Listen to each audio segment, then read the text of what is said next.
Hello, hello, hello. How's everybody doing? Ken, you can hear me, correct? I can hear you. Hey, it's all right. See, every once in a while we can't hear me on these things. How's everybody doing tonight? Welcome to Monday Sketch Claim with Ken is with me, and with us tonight is the incredibly awesome, talented, great guy, Craig Hamilton. Craig, say hi to everybody. Hey.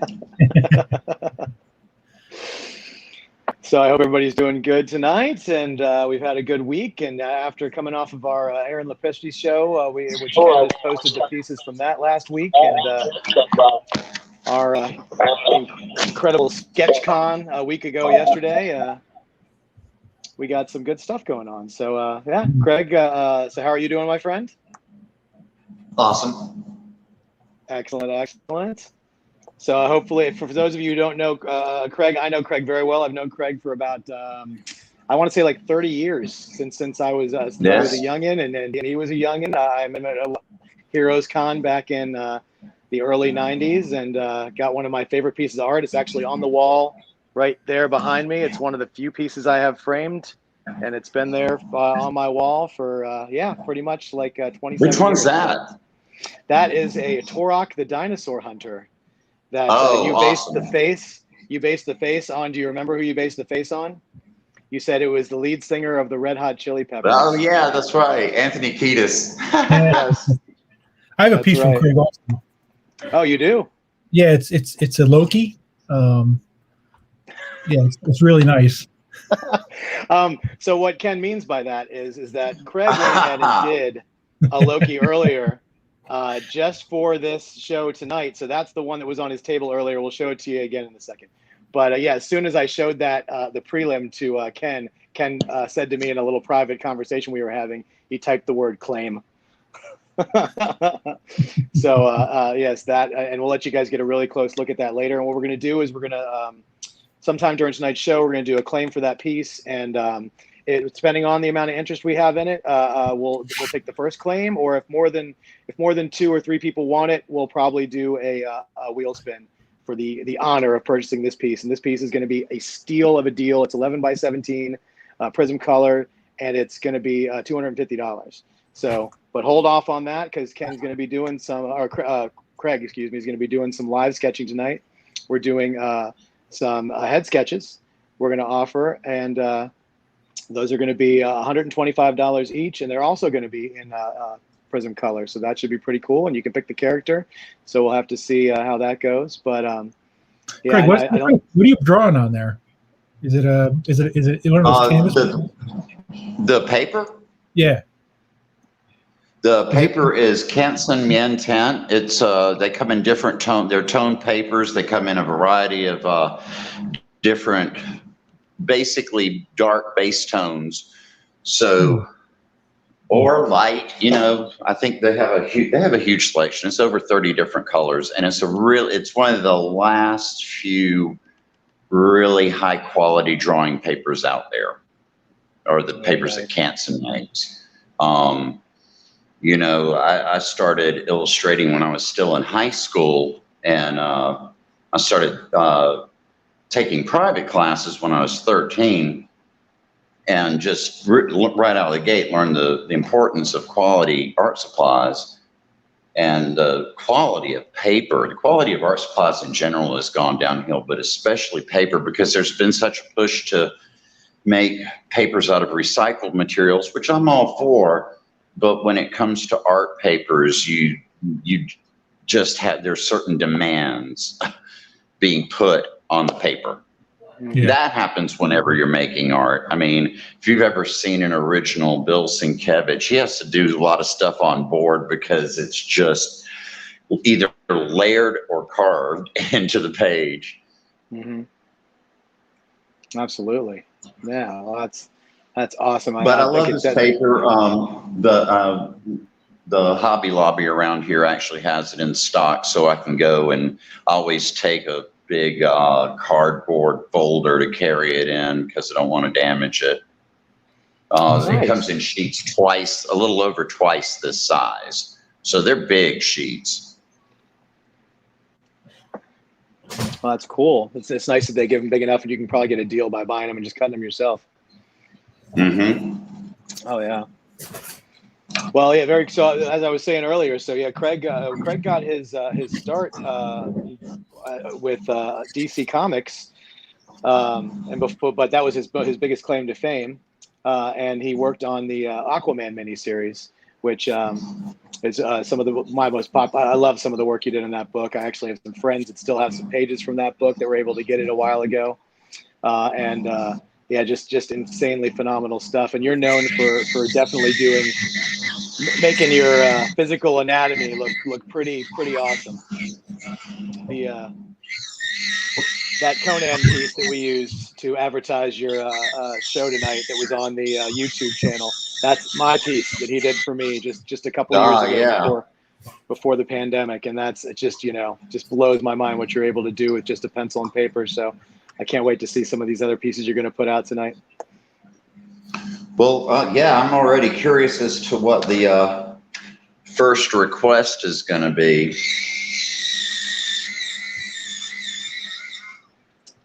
We'll find out in a second, maybe, if my I'm not in any position to. I'm not in the position to see the chat, and I don't want to put it up. I don't want to put it on my tablet because I'm afraid we'll get feedback if I have this. Yeah, absolutely. We'll read you comments and questions and stuff and let you know what's going on. And without any further ado, Ken, there you go. Live sketch claim. Who's making the first claim for a sketch, and who are you going to get? This is the best part of my night sometimes, to see what these people come up with. So let's see who's going to make the first claim. Oh, there we go. First claim. What do you think of this one, Ken? It's Dustin wants to claim a denarius. And sorry, Nicholas. Sorry, Steven. Sorry, Charles. You just got beat out by Dustin. So he wants a denarius, Stormborn, Queen of Dragons, Breaker of Chains, about 50 other monikers that I can't remember. This is getting a big thumbs up from me. Excellent. Awesome. So it's a great story. So can you tell everybody how you got your start in comics, and who was the guy who brought you in? Because I love this story. Neil Posner and was friends with Klaus Janson. Are you talking about the Klaus Janson story? Sure. Well, that too. Yeah, go. You've got tons of them. So you used to or Neil. I know, and a lot of times there's so much overlap in the stories. But back in those days, the only way to since I'm in a chat here for a second, sure. I do need to get drawings. Back in those days, the only way to break into comics was to get your butt to New York. And, and I would go to all the conventions, always have my portfolio ready to meet editors, artists. Meeting artists that I grew up admiring was huge. And I was lucky enough to, have a lot of them tuck me under their wing. Was there anyone Mike Kaluta stands out there. Pardon? Mike Kaluta. Who was the one that stands out as the most influential? Oh, definitely Mike Kaluta. He definitely tucked me under his wing firmly, and I needed it. But pretty much any artist that I grew up admiring, when I met them in real life, I was just always hanging on their every word, grateful for any bit of attention that I got. And then there was the guy who drew this too. Yes, Dick Giordano. Absolutely. Thank you so much for the opportunity to ink that. I absolutely love doing it. And Dick Giordano, he was, and that's something that the comic book industry just simply does not have anymore, is, these great accomplished editors like we did back in the day. When you walked into an editor's office back then, you were awestruck because it would be someone like Dick Giordano or Joe Orlando And both of them took a very active role in Aquaman, my first job. You know, I had just turned 19 when I started drawing that, and needed all the help and guidance that I could get. So, and they were both fantastic about it. Yeah, that's awesome. And I don't know if you can, how well you can talk and draw. I don't want to take you away from your drawing, but I'd love for you to tell the story about how you got the Aquaman and what that all entailed.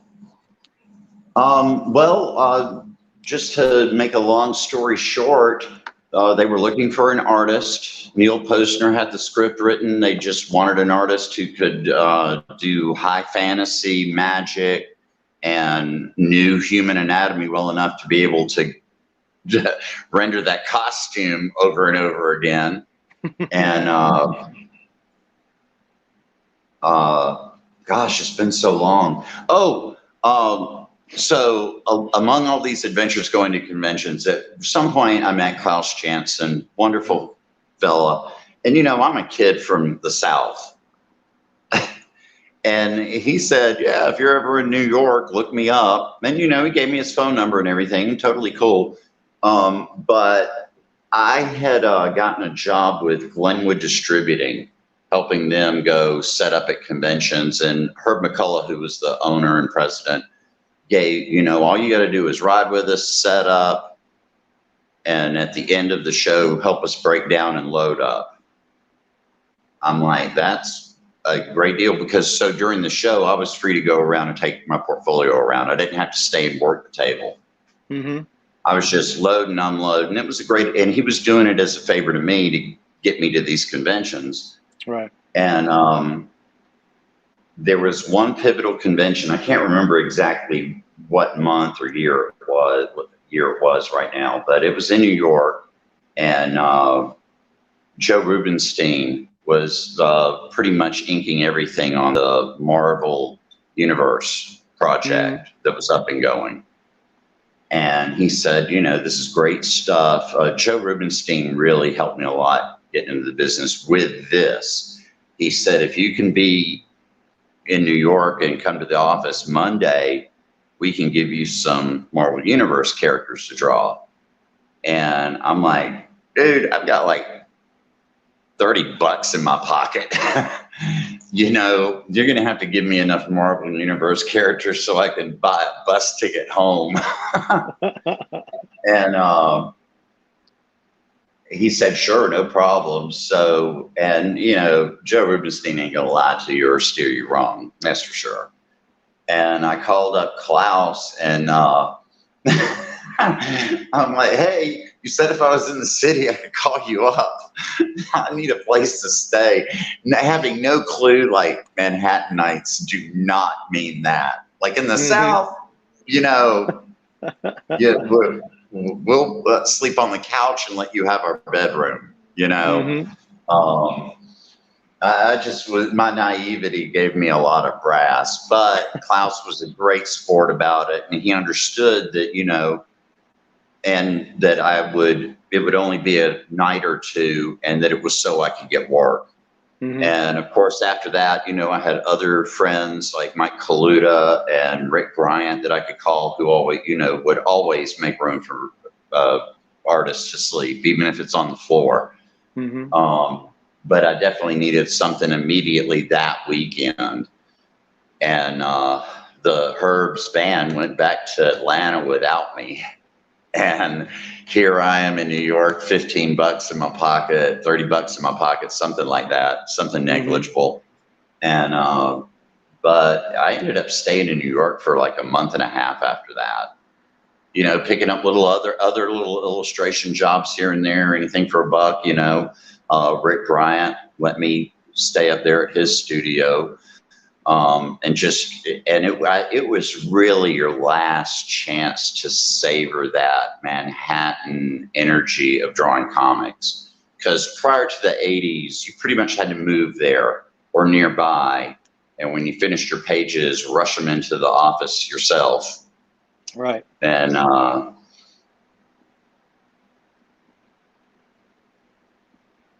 Yeah, with the 80s, we had fax machines and FedEx delivery. So that you saw a big diversification of the talent in the 80s. And a lot more voices, different voices coming in because they were living outside of the Manhattan bubble, you know? Right. Yeah. So. Very cool. There you go. So that gives a couple people who didn't know Craig a little insight on him. But yeah, he's a good old Southern boy. Macon, Georgia is where he calls home, and it's my hometown. You know, I got out and I traveled around. Oh, that's a pretty one. I'm looking at pictures of Daenerys Targaryen.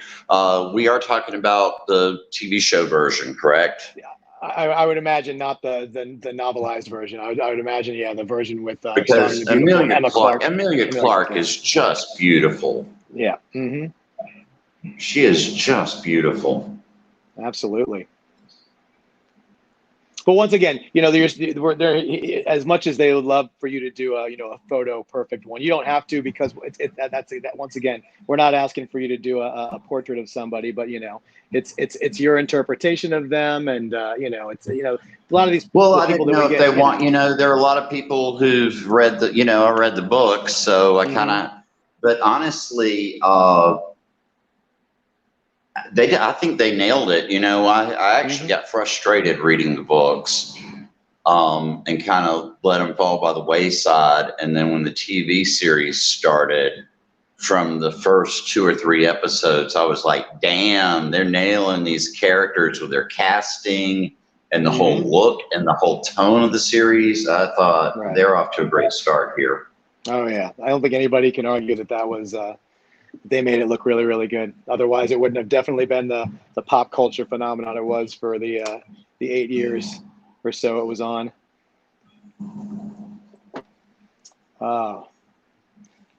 Ken, what are you doing back there? Catching up on some stuff? No, we can't hear you. That's all right. We don't need to hear you. I'll just keep babbling on while you're checking out your stuff. But then, Craig, whenever you want to turn the camera to you, or whenever you feel like turning it down to what you're drawing. Oh yeah, I'm pulling up reference now. Sure. Yeah. I definitely will. Anything to get the camera off this mug. I heard you. I had myself muted. No, you're fine. I figured. Or I thought you were just too far away from your microphone. No, I had myself muted. So you guys wouldn't hear me rustling papers and things like that. Absolutely. Let me say some hi to some people in the chat here. So Annika's watching. Nancy Collins says, "Hey Craig, streaming you on my TV." Nancy's right upstairs. Well, there you go. Nancy Collins lives upstairs from me. And she's a phenomenal writer. And she absolutely is, man. Wait, I don't want to talk too much. I don't like talking too much about a thing until it's done. But Nancy and I have been working on a lot of things together the past couple of years. Absolutely. And developing some properties and some projects, and to say that they're interesting is an understatement.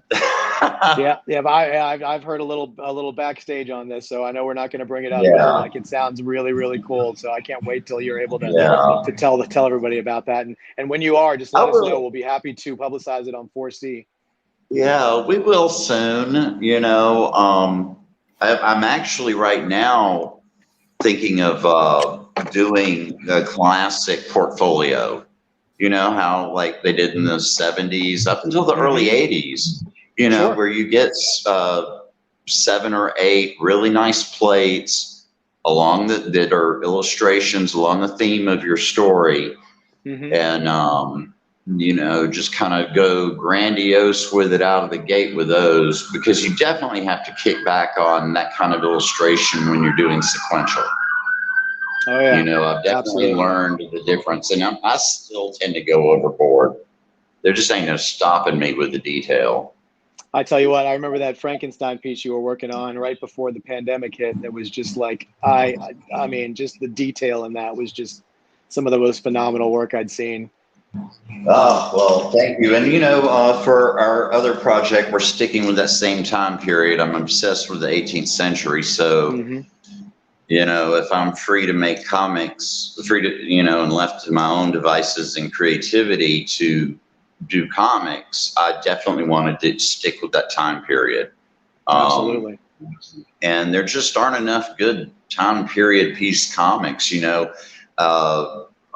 When Archie Goodwin was still alive and we had the Starman book was running, you know, I was so lucky that I got to come in, you know, once a year and do a times past story, you know, where we would be Victorian era for one, and we did one set in the 70s, which to this day, I don't know how that book got published. It is so decadent.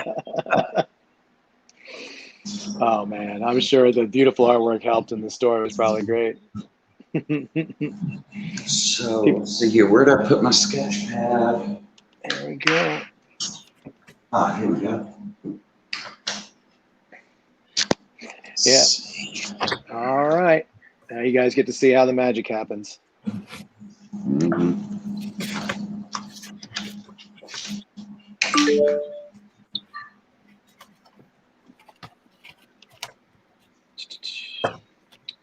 While he's starting there, I also wanted to point out that we just did this the huge commission option on the site for Assad Ribic, with which is a little pricier than most of the stuff that we normally do on the site. But we were very happy with the amount of people who took advantage of that. So thank you all very much for getting those pieces. He's going to start them on Thursday. I'm sure they're going to turn out phenomenal. He's an incredible artist. But I don't know if everybody else saw that we are offering a less expensive option for basically sort of head sketches, and he's willing to do them on comic books or on 9x12 paper. And what's the price on those again, Ken? $200. So for those of you who are priced out a little bit with $1,000 full figure painted pieces, he is going to be doing just like pencil and ink sort of headshots. And he'll even do a painted option in that size, but those start at about $500. So if you wanted a sketch cover that was painted by Ribic, or a 9x12, something not quite as big as his normal stuff, he is willing to do that. So you just let us know. You can claim it on the website under for where Ken has popped it up there. So take a look at that if that's something you want to do. You got it. And it's not going to be open long, so do not drag your feet, because Assad is going to be at Anthony's on Thursday, Sunday, just doing all the commissions. So that's the cutoff. So if they don't have it by Thursday, it's over. And I'll go back to Croatia, and that's that. Exactly. So if you want something that sounds good to you, take advantage of it. He has a couple examples on the picture there. I think there's a wonderful Silver Surfer. There's a nice Spider-Man. So take a look at that and see if you might want something like that. So there you go.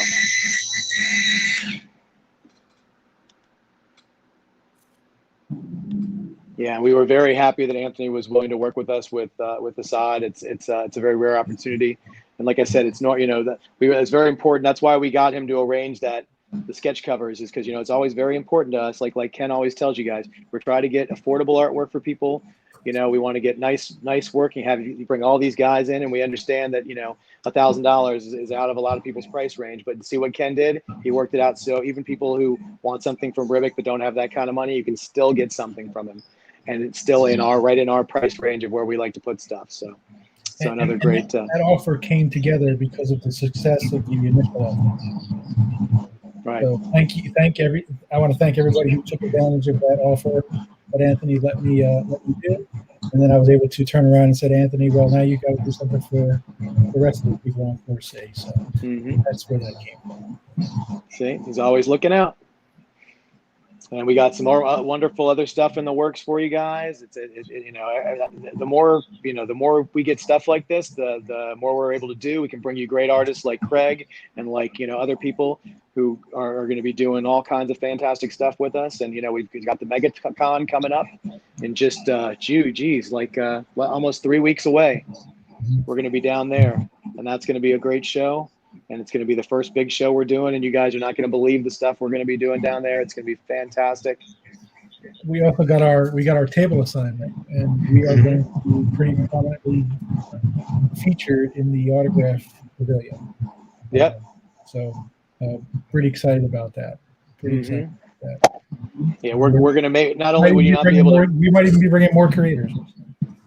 Yeah, you never know. You never know. We might even add a name or two. We're looking at some stuff, but not the.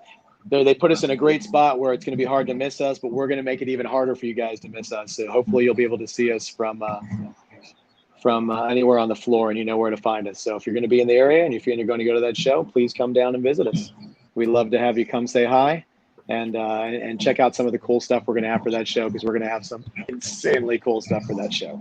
And we're bringing Alex Rigel, we're bringing Javier Avila, we're bringing Bill Morrison, and Larry Stroman. So if you wanted to get anything from those guys, we're going to have pieces of artwork available from other artists, including a huge selection of David Williams artwork and some other great pieces and stuff. We're going to have some other merchandise and things to pick up. So yeah, please come visit us down there, and it's going to be a great time. Ken and I are, it feels like it's so close, we can taste it, and we're very antsy, and we're like, we wish it was tomorrow, and we're just trying to get it all together and make it the best show possible. So let's see if anybody else has any questions for Craig, feel free to ask. We'll try to keep them simple. We don't want to distract you from your drawing. What FOMO? FOMO. Let's see. The FOMO is definitely strong. Sorry, we're old. Can you guys please describe FOMO? Can you translate that to old man, please? Yeah, exactly.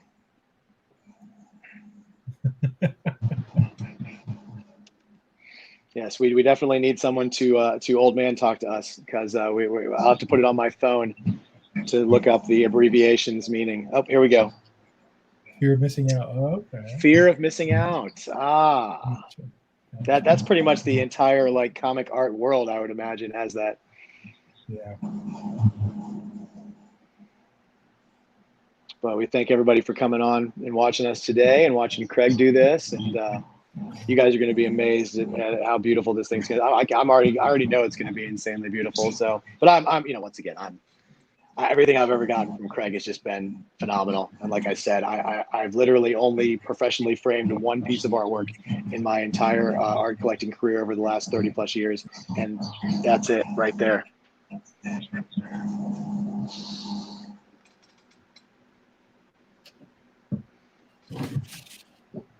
Well, let's see if anybody has any questions. It's a pretty common acronym. Okay, well, we're not very common people, so. I even have a 14-year-old daughter. I need to get up on this stuff. But that's the great thing about Google. See, it was different when we were kids. Our parents could just lie to us and tell us stuff meant something or stuff meant something else. Now we can just get right on the internet and find it out. If I wasn't on my phone right now doing this broadcast, I probably would have looked it up.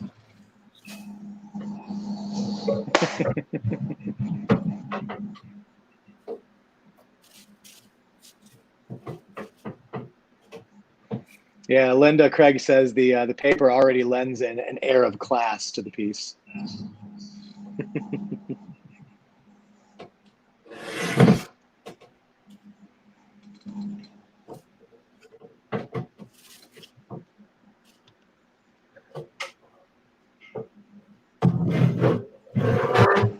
Does anybody have a thesaurus or a dictionary anymore, that's not just on their tablet or their computer? If I did, it would probably be downstairs in some sort of old bookshelf.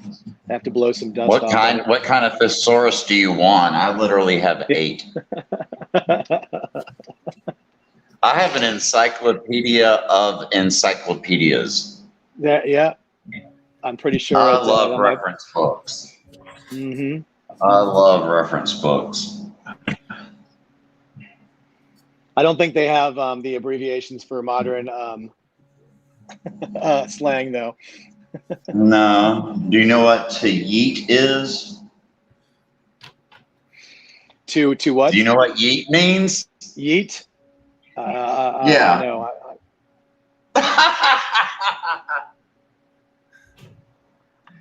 It means to throw. See? You learn something new every day. Yeah, Linda says Craig knows all the words. Yeet means to throw with utter disregard.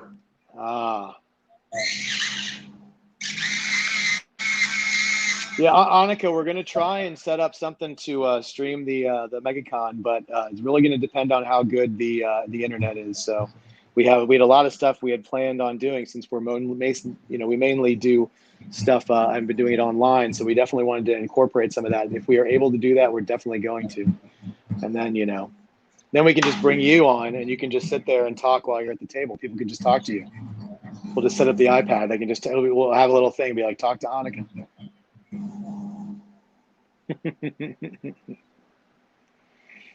Annika is another wonderful person who helps us out by hosting some of these shows when we need some more hands on deck. Was she on here when Michael Bear was a guest? I mean, not Michael Bear. I'm sorry, Rags Morales. Yes, she was on with Rags. Yes, I enjoyed her a lot. She was just. It was fun to watch her get more and more lubricated with the wine throughout the course of the show.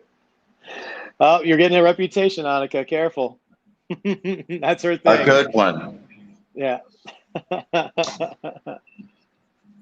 That's hilarious. That's funny.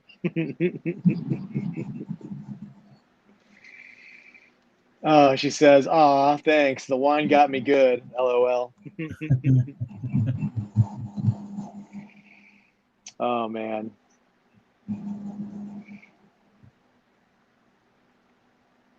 So without having to have you rip your pencil off the paper to tell us when you're doing a figure, what do you start with? Well, do you start with the face, the eyes? Like where do you begin when you're doing something like this in your head? I mean, not necessarily on the paper. Like what's the first thing that you? In my head, it's the whole damn thing. Mm-hmm. And here, I've kind of mentally drawn on the paper a bit.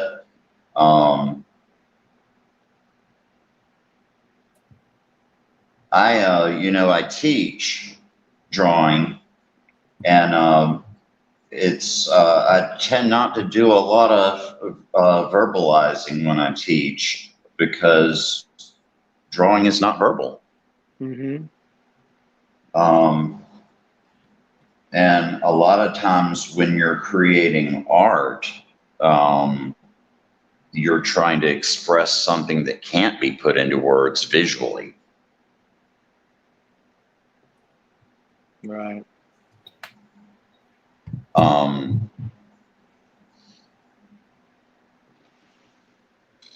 I've got good students, though. Have you had the students you have you had them for a while, or do they have a quick turnover? Is it 3 years? They're taking some time off to enjoy their summers right now. But yeah, I've had 3 students for 3 years, and all teenage girls, all incredibly talented. And they're wonderful. When you've got good students who want to learn, it's just the best thing. But a lot of it, it's assignments. Draw this, and watch the way they draw and comment on that.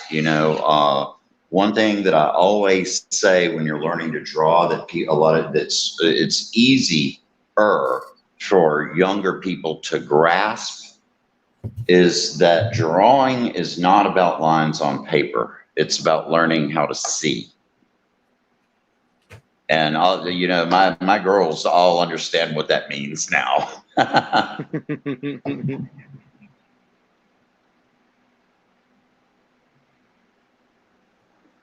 Cool.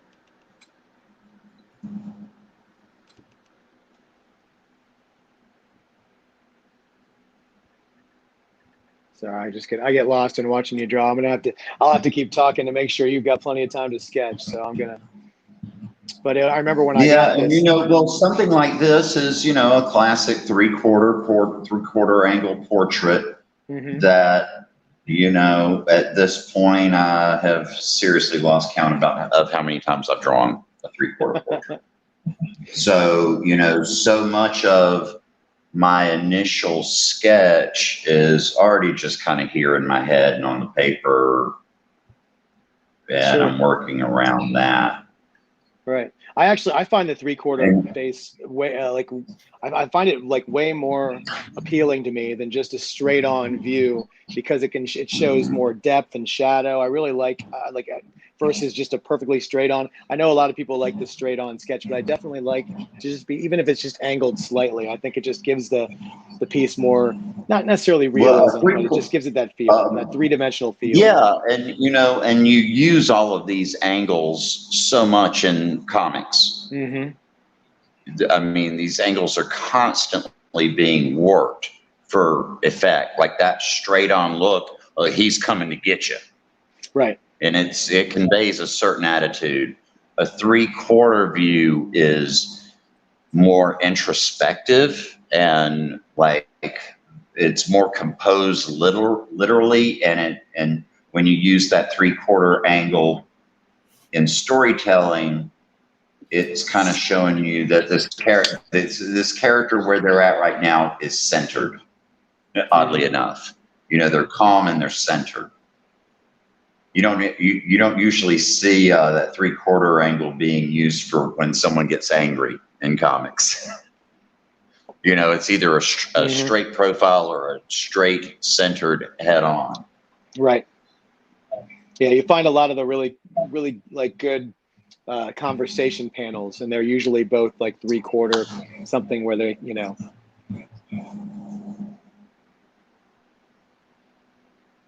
And I love stuff like this, just sort of gazing off into the distance, wistfully.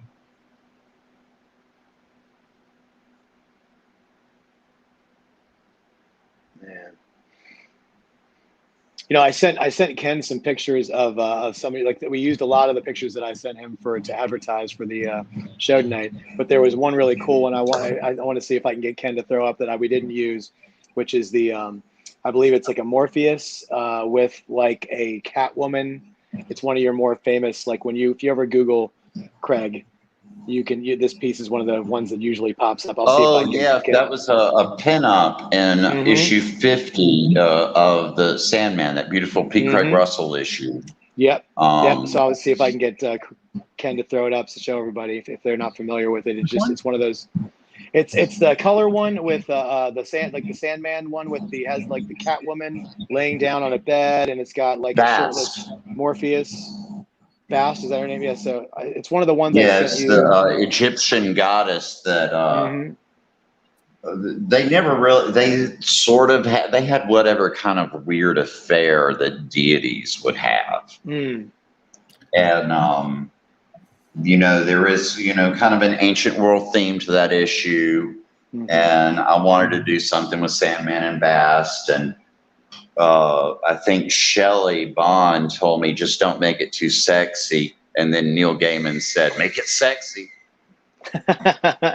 No, not that one. Here, I'll send it to you again. Maybe I sent it to you too long ago. Let's see. No, those are all the ones that I sent you are fantastic. But let me, here, hold on one second. Let me send it to you again. But those are just, the pieces we used definitely to show people some of your work tonight were just fantastic. But let me see if I can find this one to send your way. Hold on.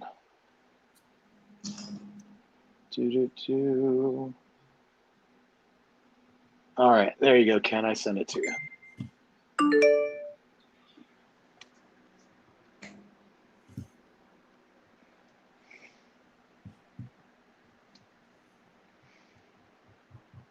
And it's just like, it's one of those pieces. It's just like, oh, really? Oh, wow. It's one of my favorites of Craig's.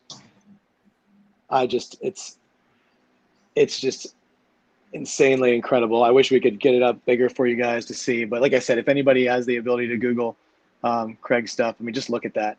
Look at his use of shadow and color in this piece, and just anatomy and just the coolness of it. Yeah, that's just phenomenal. Yeah, I was able to do a lot of my own coloring during that, my time in comics, thanks to Laverne Kandinsky, who I would do a color guide for, and then his company, Digital Chameleon, would handle turning it into a digital file. They would follow my guides and turn it into a digital file. And it's probably definitely nicer to be able to have that kind of input so you can kind of Oh, get yeah. what you're imagining exactly. Linda Craig says she sees some Kaluta influence in there. Yeah. Well, Kaluta's a pretty much deity level illustrator in person, and absolutely one of my childhood heroes. And I don't ever want to hear people say you don't ever meet your heroes, because when I met Mike, like I said earlier, he took me under his wing and just helped me survive. Because artists, you go through a lot of crap, being an artist. A lot. And of course, I had a lot of, I was young. I was, I guess 20, 21 years old. And I had a lot of people in my ear telling me that, okay, you're going to have to keep a schedule. You're going to have to go to bed early at night, and you're going to have to get up early in the morning. I'm like, I don't know if I can do that. And I talked to Mike about it one time, and he's like, oh yeah, I keep a schedule. I get up when I'm rested, I eat when I'm hungry, and I go to bed when I'm tired, and I work all the time. And, that gave me validation to say, hey, if it works for Mike Kaluta, it's not wrong. And so I've stubbornly adhered to that schedule. It's good life advice. Oh, yeah. My problem is I eat when I'm bored, and I'm tired all the time. Yeah. Now, the older I get, the more true that is. Oh, man.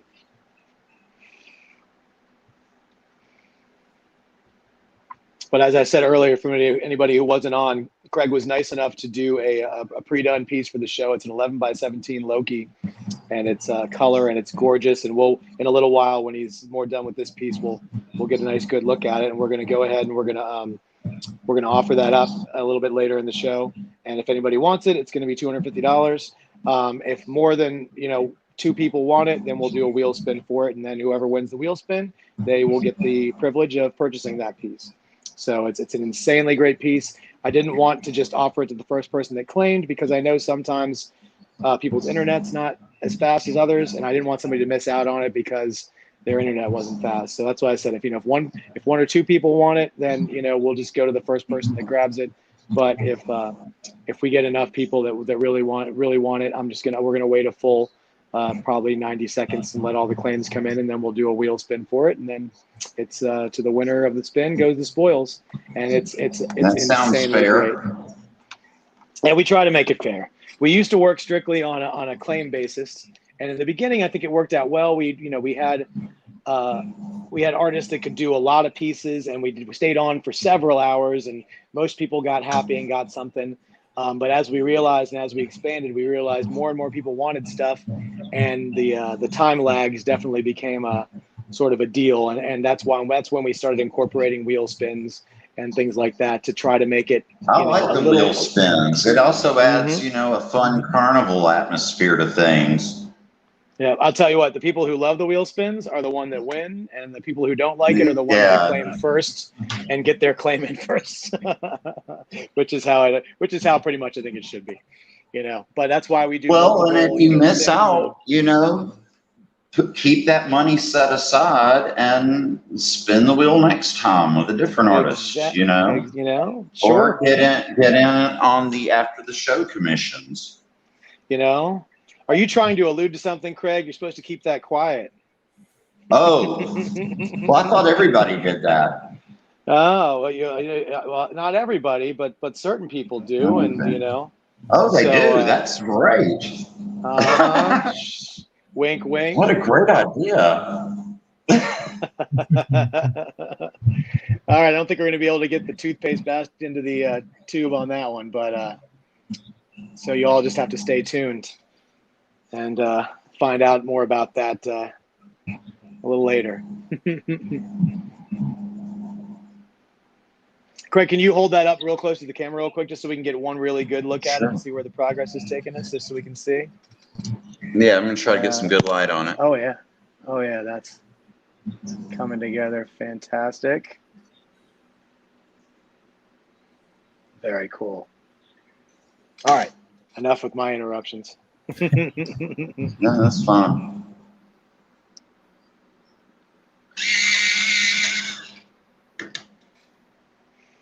Yes, Stephen. We have one person who is a regular on our broadcast, and he lives in across the pond there. So it's getting to be about 1 o'clock in the morning where he is. So he's happy to hear that there might be an opportunity later. So yeah, just have to stay tuned and keep an eye out, because that announcement will come before the end of the show. We'll make that, and then we'll post it up on 4C.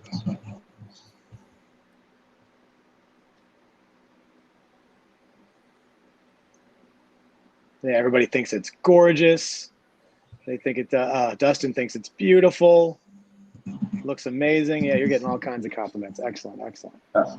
Dustin, who won the bid, right? Yes, he's the one who won the bid. Who was it? Who won? Who requested this? Yeah, Dustin. It was Dustin. Mm-hmm. Awesome. Mm-hmm. Well, this is just for you, Dustin, and I'm enjoying it. Amelia Clark is just lovely.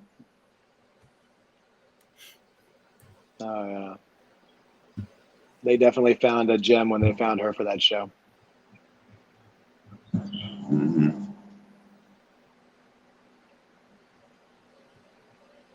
I just heard about her doing another role. I can't remember what it was.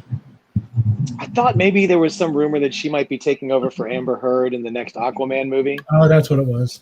See, it brings it all full circle back to Aquaman. That's how we do it. That's how we do it here at 4C. Well, we know that she and Momoa have chemistry. Yeah, exactly. They have proven chemistry, so.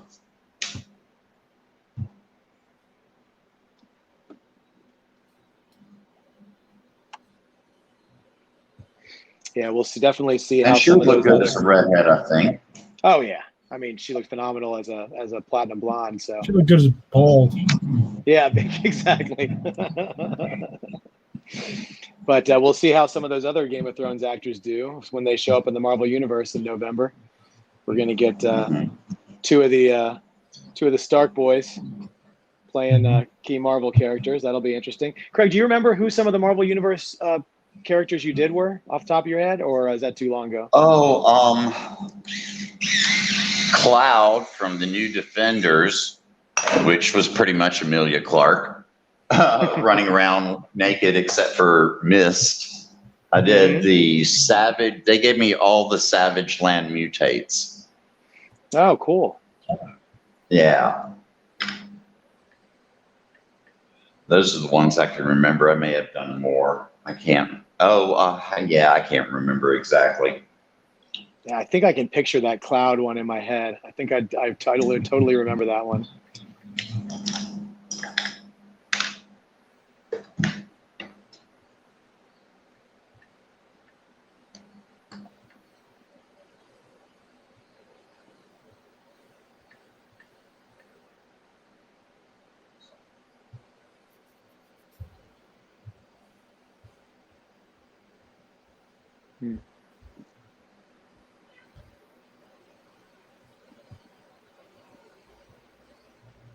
It's an amazing sketch already. I know, man. Let's see. Annika says that Amelia Clark's going to be part of the creative team for a new comic called Mom, Mother of Madness. Interesting. Yeah, I'm not up on all the pop culture stuff that's going on right now.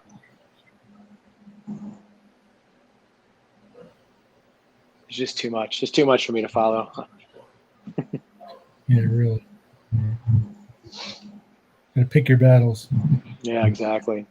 It's hard enough to stay on top of all these Marvel things, let alone all the rest of the stuff. I'm enjoying it. I think they're doing a great job. I absolutely loved WandaVision.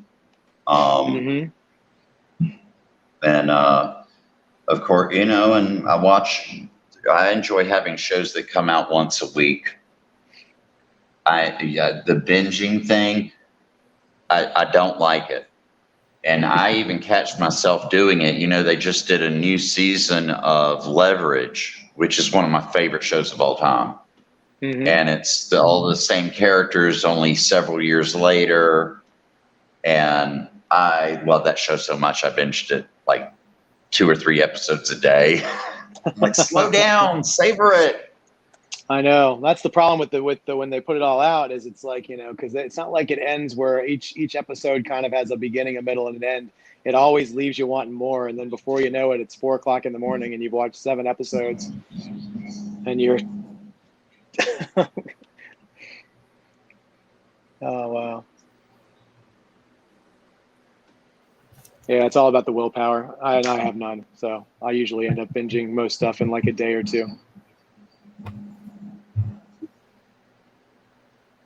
Trying to think of what the new stuff that's coming out that I can't wait to see. I still like Walking Dead. I'm going to watch that when it comes out. That's another one of those shows from last season. I watch it, but it's like I feel like this obligation that, you know, I just can't stop. Yeah, it's really, really bad. But Fear the Walking Dead is actually really good.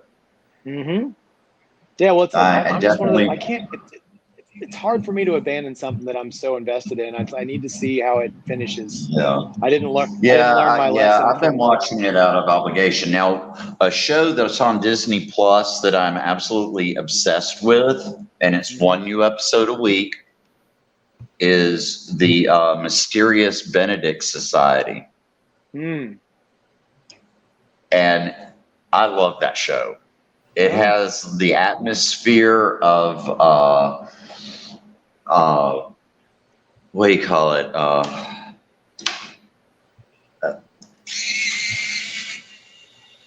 can't think of his name. Oh, well, I'll come back to it. It's hard for me to really think and draw at the same time. You know, and it gets worse the older I get. And I love to chit chat, and I love, you know, making conversation. But you know, it's my brain is working on something. I'm running other programs right now, so my conversation programs aren't going to be up to snuff.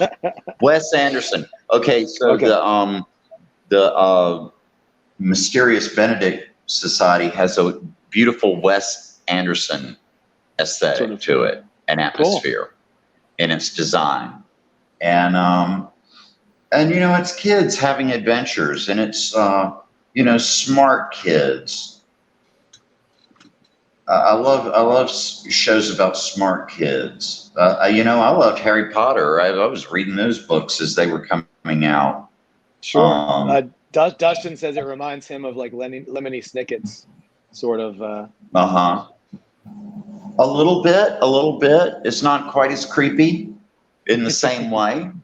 Right. But yeah, it does have some of that atmosphere to it. And apparently it's based on books that, you know, I've never read before, but I'm enjoying the TV series.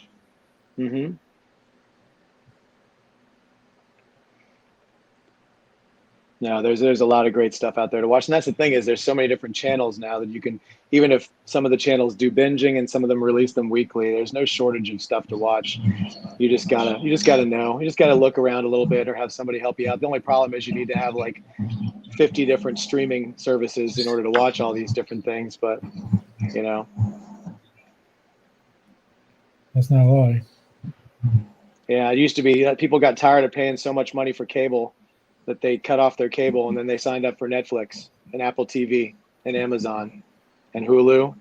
And, you know, by the time they're done, they're paying twice as much as they were paying for cable with Disney Plus. Yeah. Oh, and Paramount. I think Hulu is Hulu is worth it.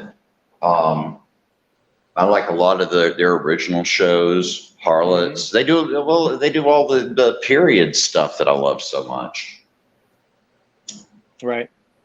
Did you watch the? Did you see the Pyramid show that Joss Whedon created on HBO? Oh, yes. Oh, gosh. Yeah. The Nevers. What's that one called? The Nevers. Yeah, that's right.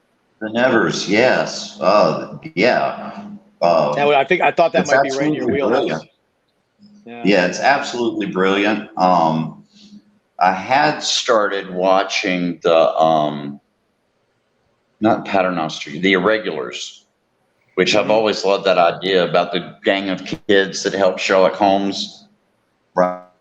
And that's just a great concept, but the execution, I couldn't watch past the third episode. Because it's, Victorian England, and these kids are running around saying things like, wow, and using the word clones.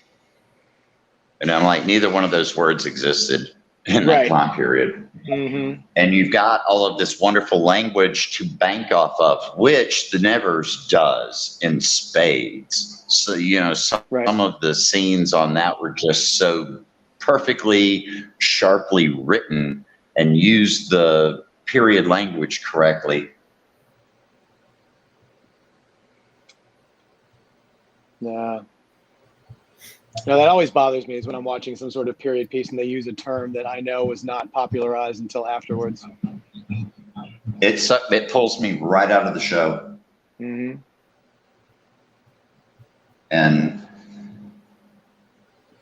I just there are too many things out there to watch, Mm-hmm. Then I'm not going to waste my time on something that's going to be insulting my intelligence, Right. Justin says they canceled the Irregulars after one season, apparently. Well, and I mean, your target audience is Sherlock Holmes fans who are going to know correct period usage. Mm-hmm. So if you're not catering to that, and and I get to be a stickler about it, and I've had editors tell me, don't worry about it, nobody's going to notice, and I'm like, I can think of a dozen people who are going to read this, and that's going to stand out and knock them out. And for the people who don't know, maybe this can be an education. Right. There's so many fascinating things in history that we just do not know anymore. I mean, history is one of those subjects that just has fallen by the wayside in education. And, education suffers enough. And I do feel like, the stories that I want to tell, is like the old adage, be careful, you might learn something too. I definitely want to entertain readers, but I also want, to enlighten them to a degree. Mm-hmm. It's not just a bunch of fight scenes and romantic plot lines. If I'm doing a period-based piece, I want to celebrate that time period and find interesting things that people might not know about that were going on.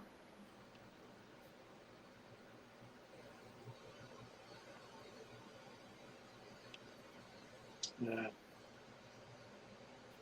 Well, that's why I always try to tell this to my daughter, because I was a history major in college, and I always tell her, I'm like, history is not about like dates and events. It's about people, and it's about people living their lives, and it's just it's the same thing that's happening to us today, only it happened in the past. So if you think about it as being more like stories and people versus like dates and events, I mean, I don't see how you couldn't be interested in it. But once again, I'm a little biased.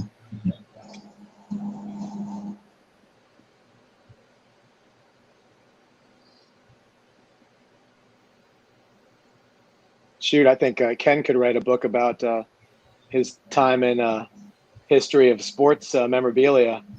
Oh my God, you should hear. I don't know if you've listened to any of the stories he's regaled over some of these past shows, but oh my God, man.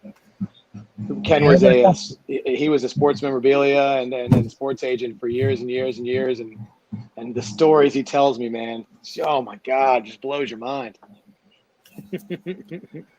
Unfortunately, most of them I can't tell in public.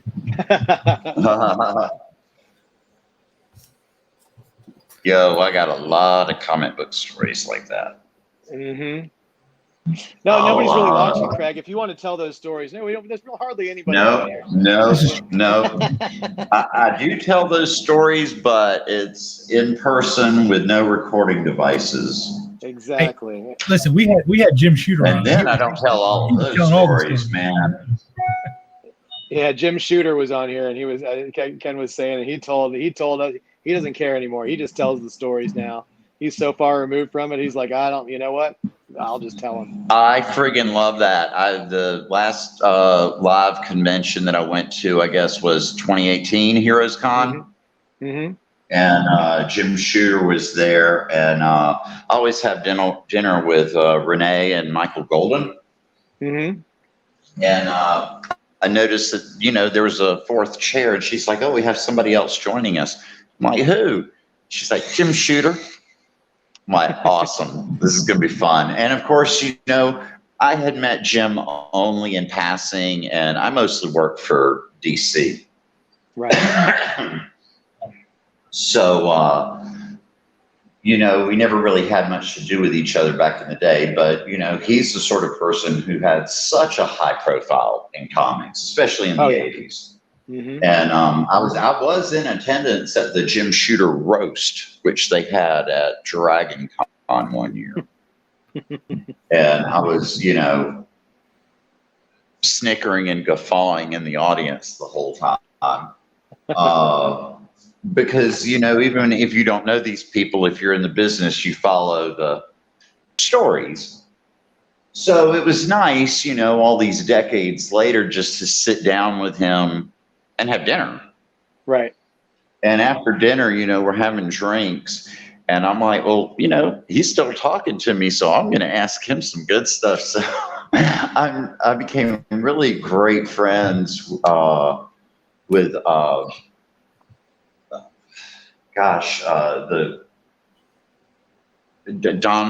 McGregor and his wife. Mm-hmm. I met them at San Jose years ago, and we hit it off immediately. And Don is such a wild card. He's almost a crazy person, but I love him for that. So since I had Jim Shooter's ear, I asked him, so what was it like working with Don McGregor? And he just launched into the stories automatically. And I'm like, yes, gold. Yeah. Which they're his stories. I cannot repeat them here. Right.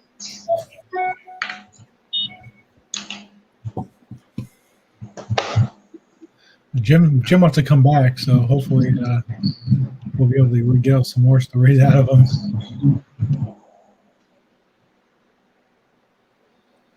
Oh yeah, he was. I've already talked to him. Like we did the 3-hour show he was on, and then I talked to him on a different show and with some other friends of mine. We were on with him for I want to say 4 or 5 hours, and I'm like, I don't even think we've hit half the stories the guy's got. So I will definitely be bringing up the Dragon Con roast the next time I talk to him. That's a different.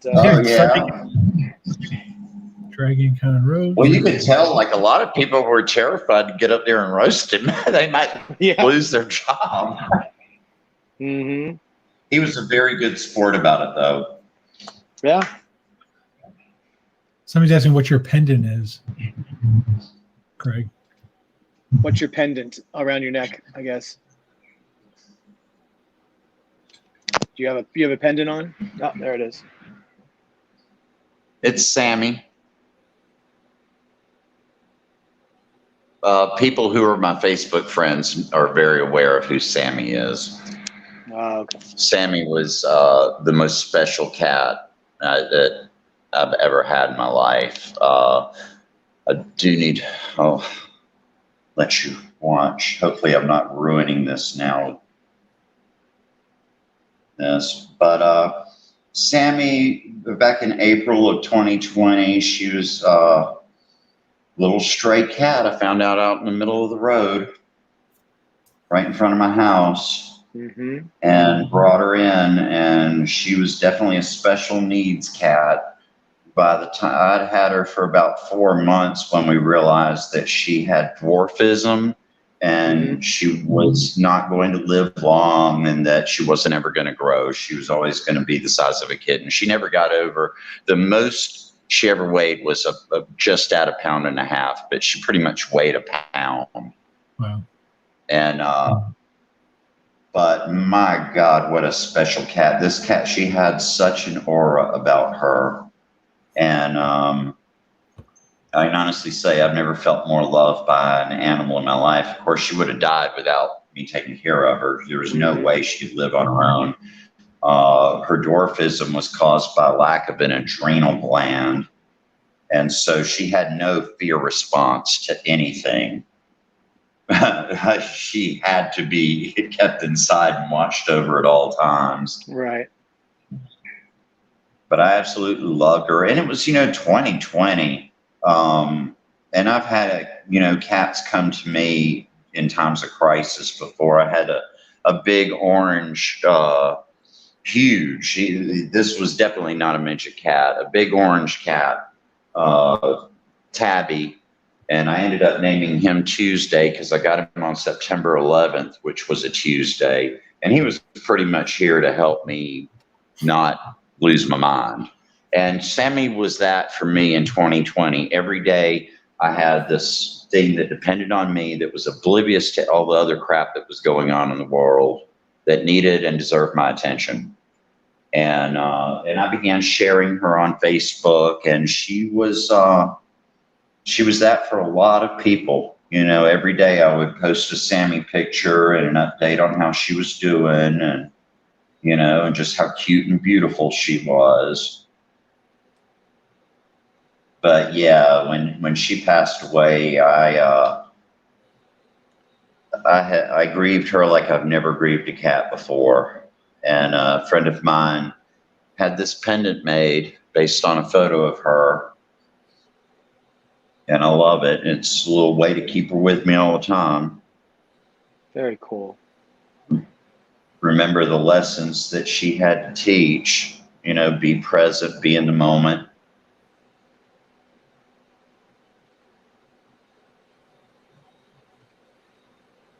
Good thoughts to live by, definitely. Yeah, in fact, I, rarely collect anything other than Lego, and which I'm manic about collecting. I love Lego. It's my favorite hobby. And it's also kind of like an art supply. I like building original things with Lego as well.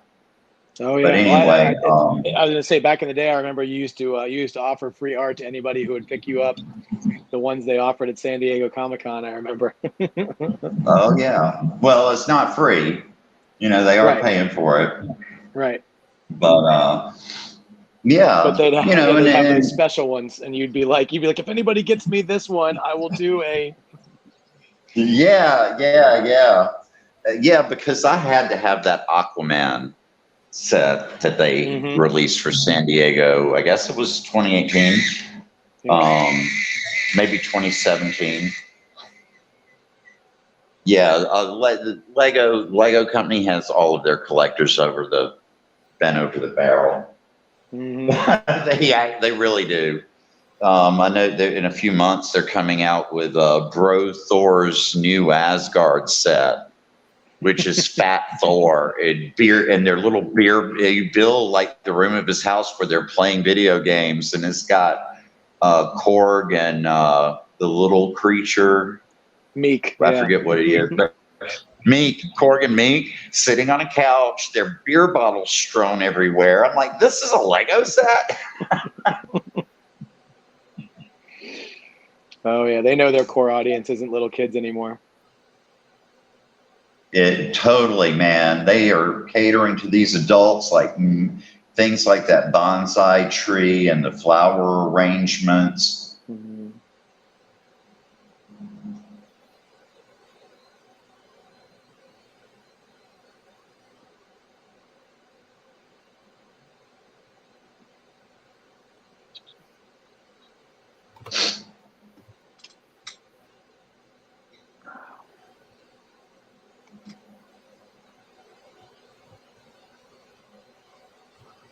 Oh, just a chip.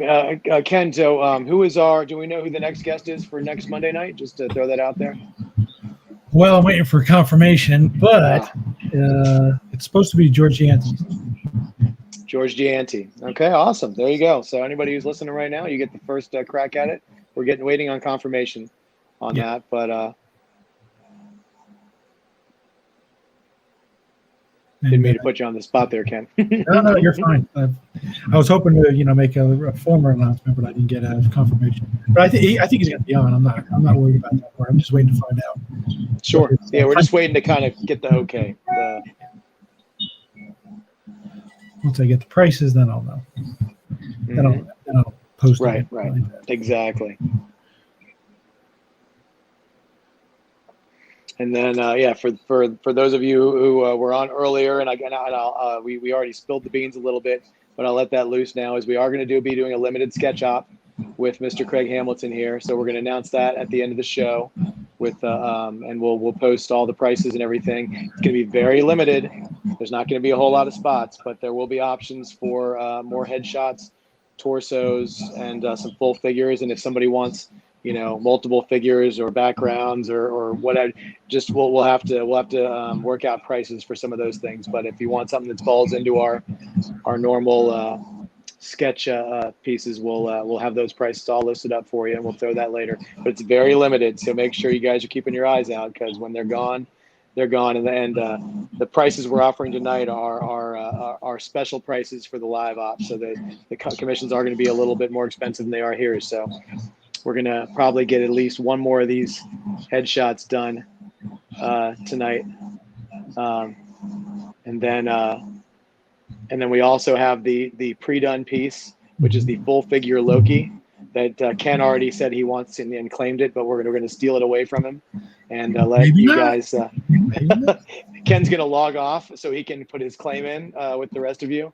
And then we'll have to do a wheel spin, I guess, for it. And that one's going to be $250, which is, also an incredible steal for the piece and the amount of work he put into it and the quality of it.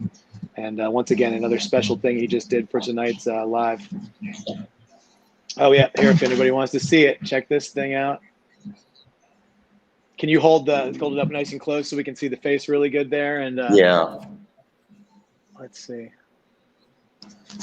Let me adjust this a little bit. Sure. And then this level of commission will be available.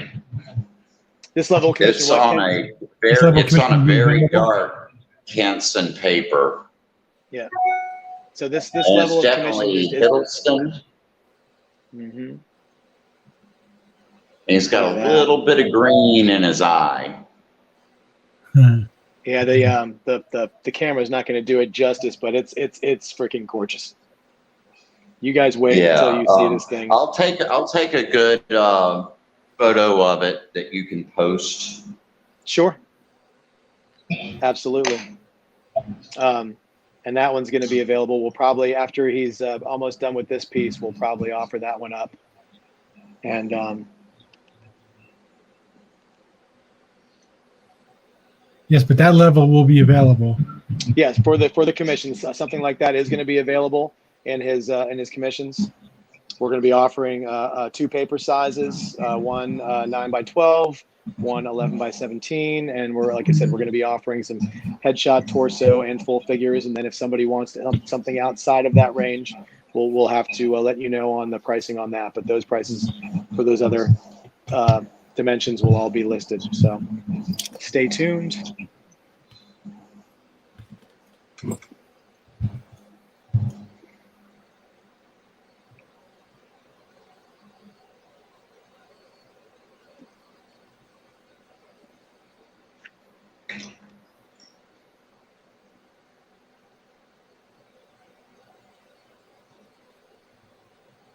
Shouldn't you be lightboxing that?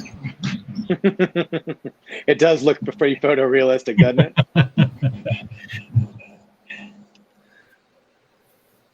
This is just him working from a couple of different references, and isn't that amazing? Yeah, pretty good.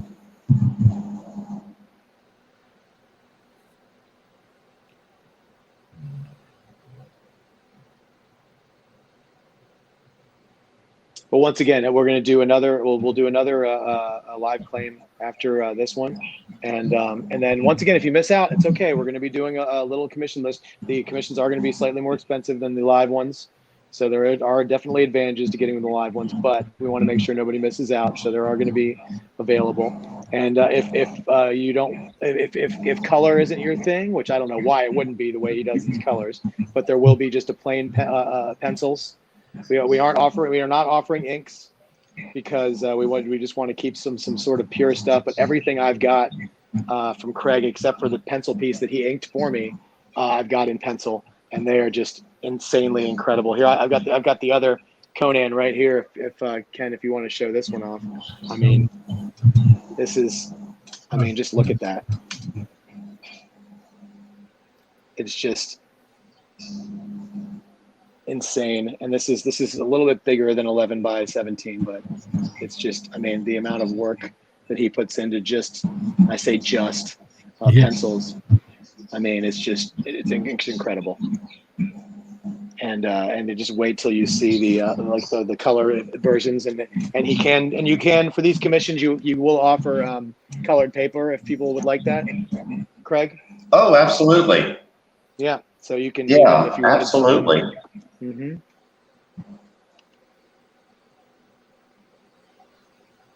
Yeah, so. And I was telling Craig, I said that, he had, obviously he had the sadness of losing his wonderful cat in the last year, but he also had a little accident where he broke his ankle. Oh, God. That has been a trauma and a half. I do not recommend breaking your ankle. Yeah. I don't think it is the worst. It is the worst. And luckily, I've been able to get into the pool lately, and that helps a lot. It's the first time my body has felt normal. And I have been super active and exercise and all of that for decades now. And I usually walk at least a mile a day, just as my main exercise. And of course, that has been severely hampered by having a broken ankle. And, I try not to let it get me down, but, I just know that I'm never going to be able to walk the same again after this, especially having this injury so late in life. I'm so old, so late in life.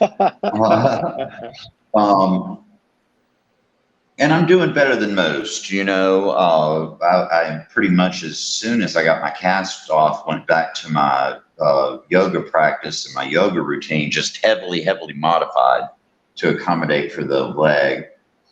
But with the ankle and being so much more sedentary, man, I was pretty much bedridden for 2 months after the accident. And that does not bode body well at all. Just not moving.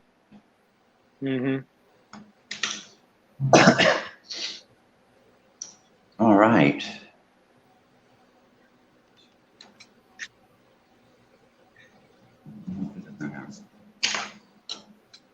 This piece is coming together fantastic.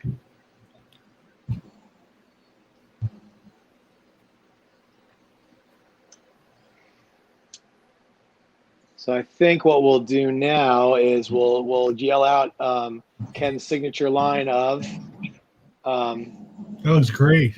That looks great, which is his way of saying we can wrap it up. And if you want to, once again, if you want to work on this a little more later, if it's not done to your satisfaction, Craig, you're more than welcome to. I was going to give you a couple more minutes. This is the dramatic finale where I put the white in, and it exactly.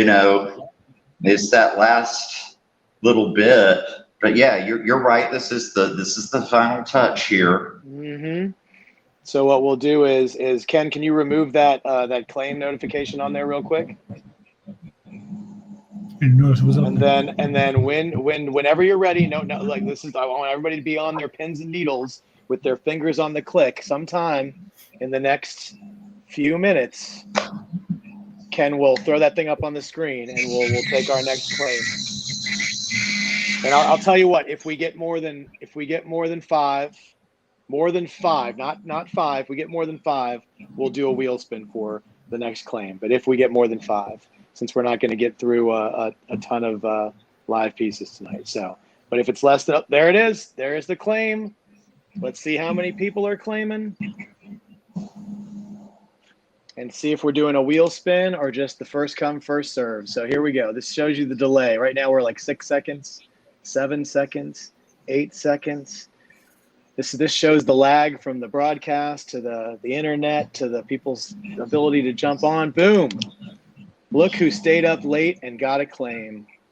All right, Mr. Curtis. So far the claim is yours unless we get 4 other people who want to claim, in which case we'll do a wheel spin. So we're up to 2. Is this Curtis in England? Yeah, I believe he is in England. 15 seconds. Awesome. 10 seconds. 10 seconds. Let's see. Scoring one claim. Well, that's all right. Annika, it looks like you're not even going to be in a wheel spin because I believe that the Curtis has it because we didn't get a ton of claims. But before we're gonna do the Loki piece before we start the next sketch. But Stephen, if you want to tell us who you'd like him to do, it is your sketch, sir. So let us know the character you'd like. And Annika, you have a shot at the Loki if you want the Loki, or you can check in at the end of the show for. Let's see. He wants a Kill Raven, War of the Worlds, please. I am not familiar with that. Ken, are you familiar with that? Did we get that before? Yes, Don McGregor and P. Craig Russell. Oh, well, there you go. See, you know who it is. You don't even need us. Absolutely. Well, that's who he wants. That's who he's going to get. Mm-hmm. Yeah. Well, Annika, if you want something, you're going to have to stay tuned for the commission list. We're going to offer up, but it's very limited, people, and it's going to have to be a first come, first serve for the commission list. We'll put it up on the site, and we're going to take the number of people that Craig has agreed to. I don't want to list the number yet because I don't want people quitting their jobs to be on this list of sketches. But it's not a tiny number. It's not a large number. It's right there in the sweet spot. So. But yeah, so the next sketch will be Kill Raven. But before we do the Kill Raven, we're gonna see if anybody's interested in the Loki piece, and then we will see if we do a wheel spin for that, and then we'll start on the next piece, and then at the end of the show we'll announce the commission list. So look at that. That is fantastic, Dustin. Wow. I hope you like it, Dustin. That is awesome. He can't wait to see it in person. That's very cool. Very cool. Awesome.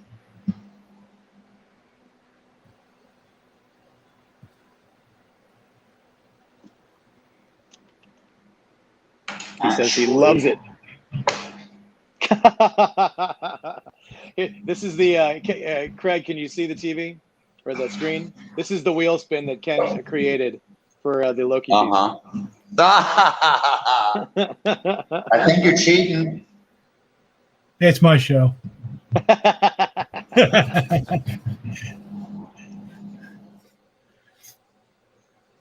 Well, like I said, we're going to offer it up, and if we get a ton of offers, we will do a wheel spin. And I think it's only fair that if Ken wants to throw his name in, he gets a random. We'll even let somebody else pick the number of spins to make it totally fair. Well, games of chance. In fact, when I finish up here tonight, I got to. I think I've only got about another. Wait, no. Probably around 9:30. my D&D party's showing up, and I have to go play D&D. Sure. Yeah. And pray that the dice will be kind to me. Mm-hmm. But I'll go ahead and get a start on this Kill Raven. What a wonderful request. I am thrilled with that. We get pretty amazing requests. Yeah, we get some very outside the box stuff. I opened up a commission list for Assad Revic, and well, I didn't say anything, but I completely related to Rags Morales when he was here, and he was kind of like, "Please, not another Hawkman," because at a certain point, I mean, and I feel that because I have drawn so many Aquaman pictures over the years. Mm-hmm. Like, there's not a fresh way left. I just have to kind of rehash an old theme. Mm-hmm. Oh yeah, well, you said, Craig, after a while. Yeah, and Craig, now, you actually I'm sorry, I was going to say. Oh no, go ahead. You go ahead. I've actually sketched this character, Daenerys Targaryen, before because I find her so visually compelling. Oh yeah, no, I was going to say, we were actually talking about your pre-done piece. I think initially we were thinking about an Aquaman, and then we were going to go. Then we went off in a different direction. Craig was actually going to be our guest last week, but I wanted to have more. I wanted him to have more time to get ready for it, and I wanted us to have more time to set it up. So we pushed it back because I was going to originally have him do a nice Black Widow, but then it actually turned out that Loki was going to be finishing up right there, and he chose Loki, and that's just insane. Is there any? You're on your phone right now, right, Craig? Pardon? I'm using my phone for this. Right. Yeah. Okay. I was going to say, can you just get real close in there with the phone then, and just to show it really, really nice, and we're going to. Because I was going to say take a picture of it, but obviously you can't because you're on your phone. So this is the 11x17 Loki on a wonderful black paper. Well, look at that, like yellow and green. Oh my God, it's gold. It's popping off. So this is going to be what we're going to do. We're going to say it right now. Anybody who's interested in this piece at the price of $250, go ahead and say type in Loki or claim Loki or me, something like that, and we're gonna take a list. And if we get more than, and we're gonna go ahead and do a wheel spin for it. I think unless we get just one person who wants it, we'll do a wheel spin for it. And then whoever wins the wheel spin, they get a chance at it for $250. So we'll do that right now. And if we get no takers, then that wheel that you saw earlier with Ken on it's probably going to get the spin, unless it goes up on the site. And honestly, I don't know if it's going to make it to the site, people. So if anybody wants it, once again, this is an insanely great piece at a very good price for the amount of detail and stuff on it. So. We're going to give it 60 seconds. If nobody claims it, then honestly, it's up to Ken what he wants to do. Yeah. We have one claim from 4C Comics Live. I don't know who that is. Wait a minute. Yeah, I do.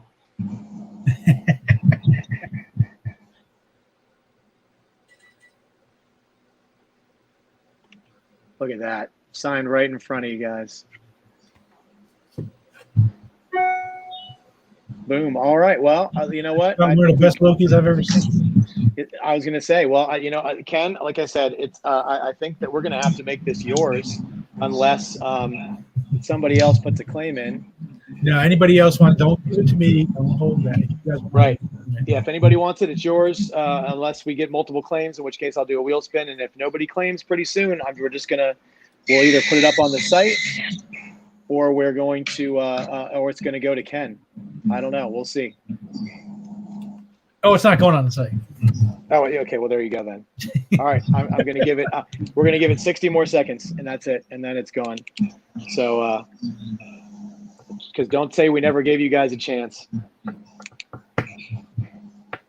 But he can start working on that Kill Raven, and then yeah, Craig's got a kind of an out time that he's got to get out of here on, and it fits in perfectly with being on for about 2.5 hours, so we can hang out for a little while longer, which will be really, really cool.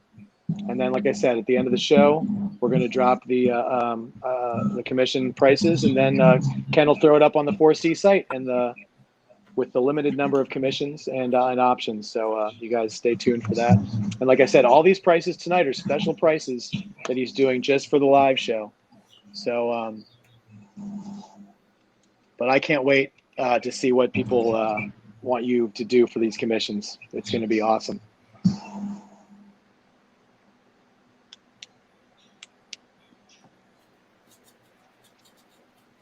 And I'm way too cheap to do all that. All right. So I think that this Loki is now spoken for. So Ken, when you in the beginning of the show, when you said that you owned a Craig Hamilton piece, I think that we can both say that that is completely true now. So you got to put that stuff out in the universe. Mm-hmm. Yeah, exactly. It always comes back to you. It's gorgeous. That is fantastic. Awesome. All right. Well.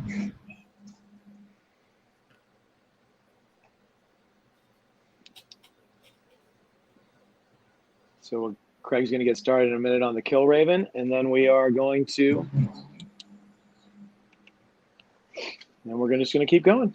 I have a feeling this Daenerys is going to look a lot different even after he stops drawing. Yeah, I know. Like like they say, art's never it's never finished. It's just abandoned. So we'll have to see. So if anybody didn't see the Aaron Lepesky stuff. Yeah, I tell my students all the time, do not draw it to death. Right. So what were you saying about the Aaron Lepresti stuff, Ken? Just that he clearly went back and did a lot more work on those live sketches. Mm-hmm. He definitely touched. And he wants to come back too. He said he had a great time. He definitely wants to do it again. Oh yeah. Anybody who missed out, we'll be bringing Aaron back probably pretty soon. Oh yeah.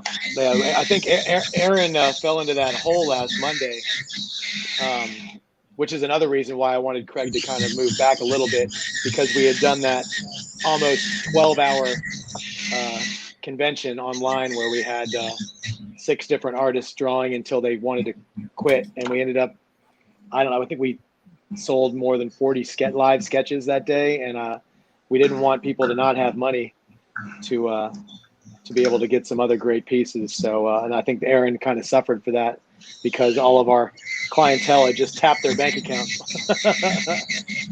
So, but we're definitely going to bring Aaron back. And I think that anybody who saw those pieces that Ken posted today from last week's, and Ken already has those in his possession.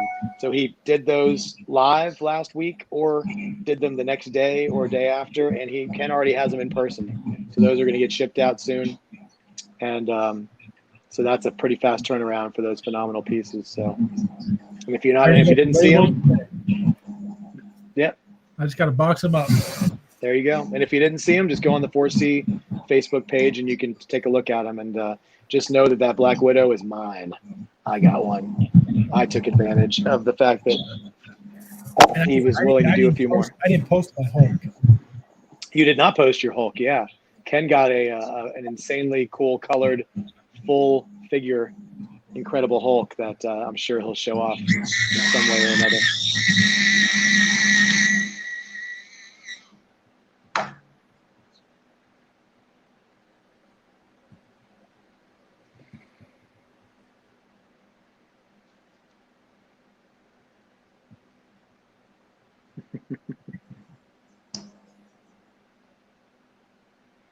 Just warming up her, just warming up her skin a little bit. Sure. And there's Ken's Hulk that he got from Aaron. Look at that. That's pretty awesome.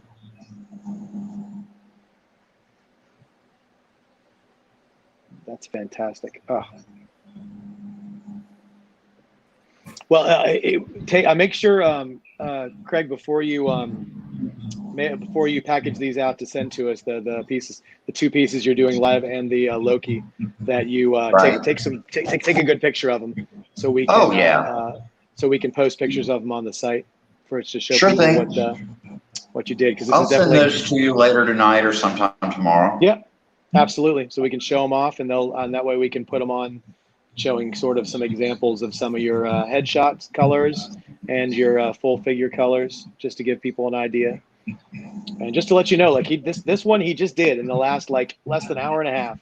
He drew this one, and that Loki was less than 24 hours. He did it. He started it last night, sketching it out, and he pretty much did it today.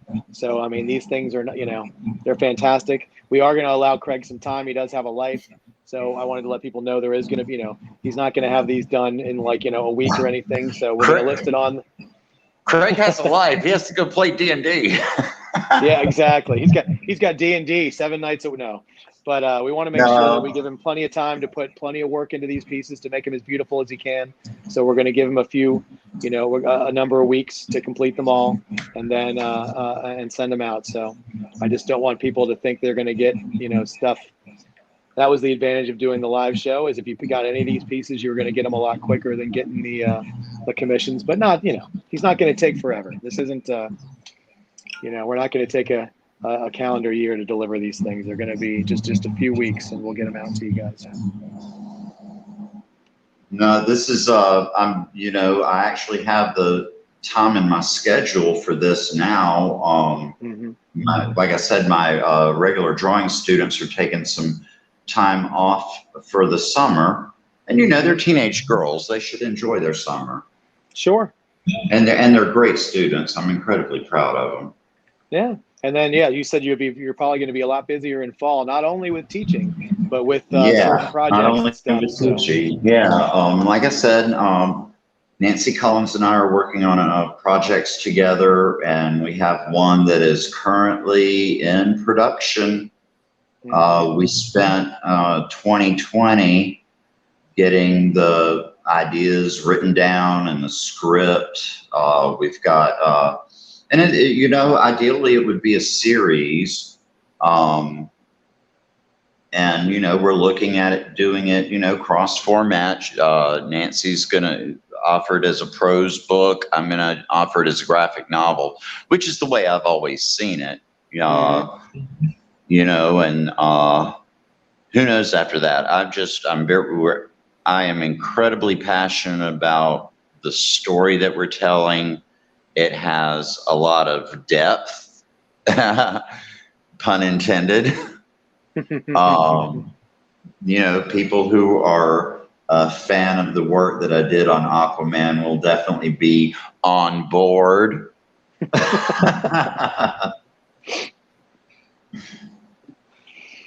Oh, all right. So there are your hints, people. That's all you get. That's all you get. I'm really good at hinting without actually spilling the beans. Mm-hmm. There we go. That's pretty good, Daenerys. I think it's pretty darn good. Absolutely. Let's see. Time to move on to a Kill Raven. Here we go.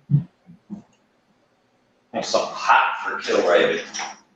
Let's get some heat.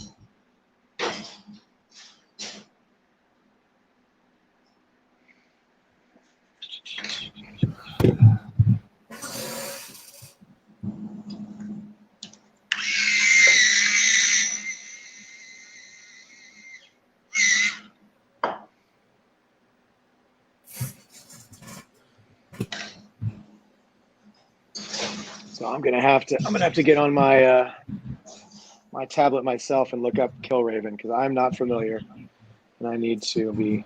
It's a series, the mid to late 70s, written by Don McGregor, and eventually it was one of the first big gigs that P. Craig Russell had drawing comics. Let's see.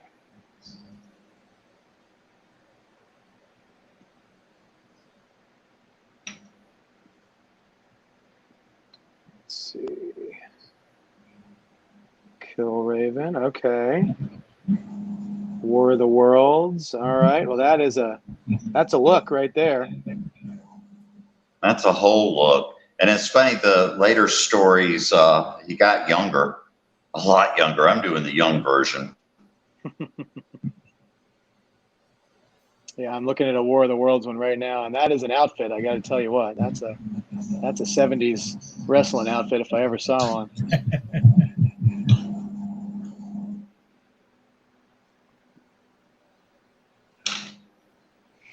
And then I see the more modern one. Here's a version from Alan Davis, and Mark Farmer did one. Yeah. Are you seeing the P. Craig Russell? Yep, stuff? that's the one I got. This is the P. Craig Russell one right here I got.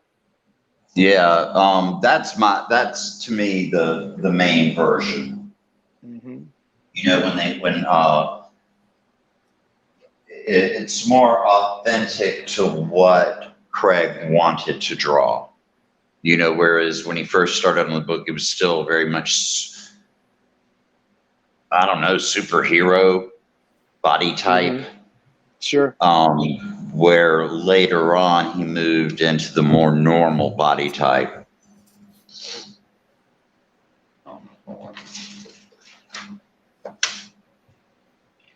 Yeah, it's a wild looking. Oh, and then I see a Joe Linzer version. Oh yeah, Joe Linzer, I remember that.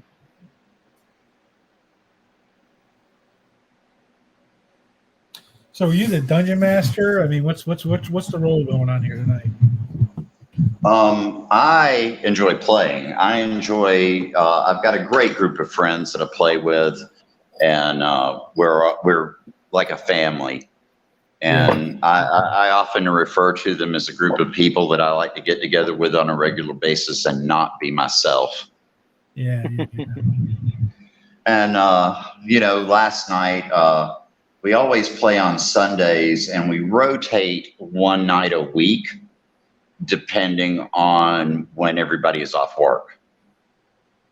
You see what I'm saying? So it could be a Wednesday night, and it's usually a late night game.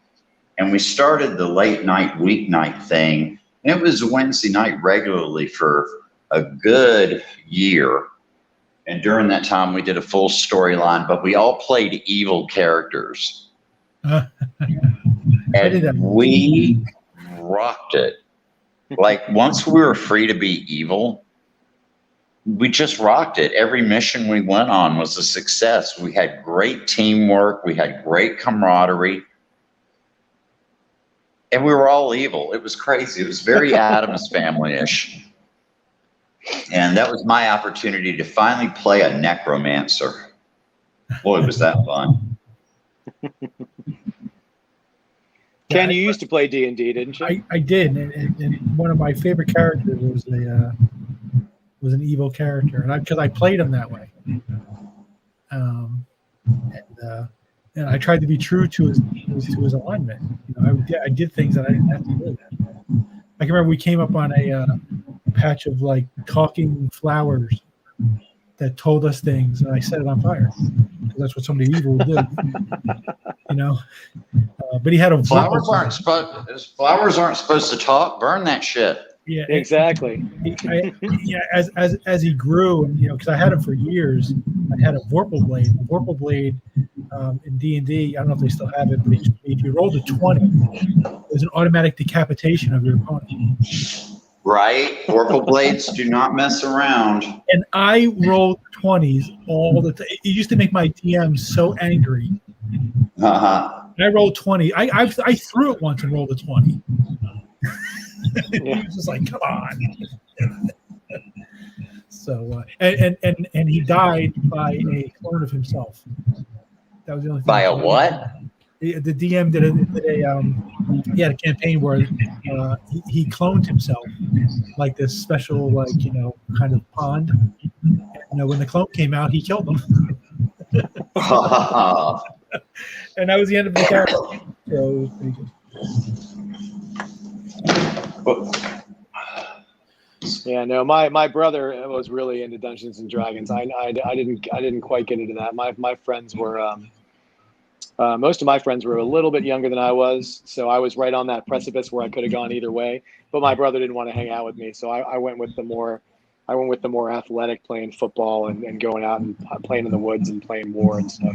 Whereas my brother was the more cerebral with his older friends and doing his thing. So I never got to get into the Dungeons and Dragons, unfortunately, but I definitely see the appeal of it. I think it sounds pretty cool. I stayed up playing Dungeons and Dragons all night long and played a football game on a Saturday. And then my coach found out because by the second half I couldn't even move. I was so tired. And I did up down till I puked. Oh my The God. next time I went to practice. So that was the last time I did that. Yeah. Now I say D&D, but technically we, our group has been playing Pathfinder, which is, I think, a better version of D&D. Sure. I never heard of it. We have a lot more freedom with our characters. In fact, the game that we play tonight is, I have an interesting character in that. I actually took Elsa from Frozen. Yeah. And made her into a winter oracle. But in my version, she actually does kill Anna when they're little kids. Oh. And that's why the parents have her locked up. And when she becomes, like a teenager, they say, hey, you can go to the convent or you can join the Pathfinder Society and maybe learn how to control your powers. And she was like, well, the convent sucks, so I'm going to join the Pathfinders. And she's been a begrudging Pathfinder ever since. I think it was 84. And she's 85. dark. I mean, she just hit 6th level. She got a message that her parents were killed in a shipwreck, which you remember that's from the actual Frozen story. And like now she's at 6th level and a complete badass and has a snowflake tattooed on the side of her face. And she cut her hair short. You said it was 84, Ken? What happened to we used to play D&D, and then 84, 85, right around when I was probably a freshman in high school. This new role-playing game came out called Marvel Superheroes. Oh yeah, I remember that. We played the hell out of that. That was so much fun. I remember when the Super Wars expansion came out. We just had so much fun with that. Great characters, and it was so much fun. Well, yeah, they took something that you were already interested in and added something else that you wanted to do. It's like when the video games come out with the superhero. It's just like as you're putting together kids, fantasies of being Spider-Man or being whoever, Yep. Yeah. We played that for years.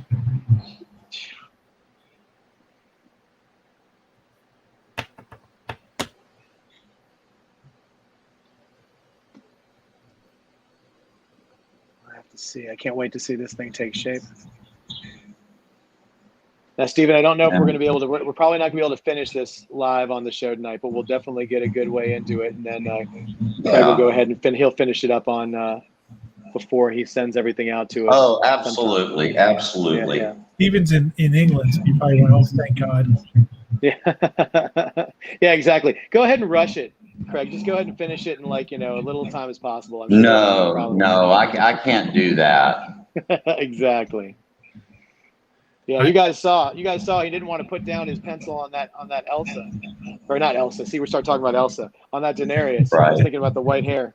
So you can imagine how hard it's going to be when he's off camera putting his pencil down on this stuff that he's going to be doing.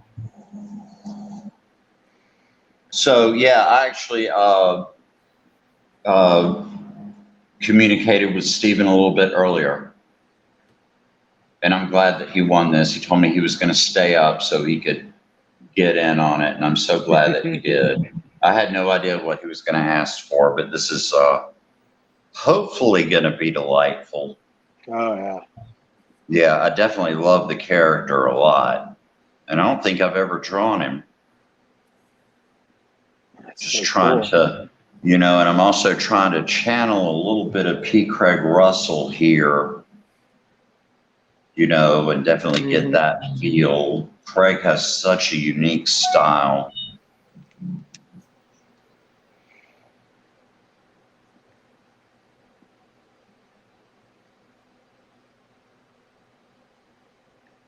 Yeah, well, I think I've And always Craig's a loved dear that. friend of mine. You know, we've been, I've been so lucky. You know, my first job out of the gate, pretty much how I met P. Craig Russell was he took the assignment to ink my covers on the Aquaman series. Mm-hmm.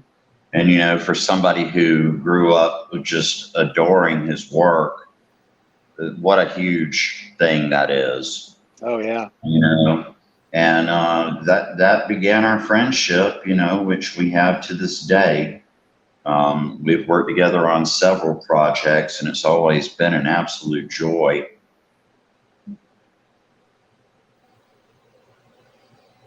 We did a Fables graphic novel together. I don't know if you ever saw that. Mm-hmm. Fables was one of my favorite jobs ever. You know, I really lucked out. I absolutely loved every job that I had when I did work for DC.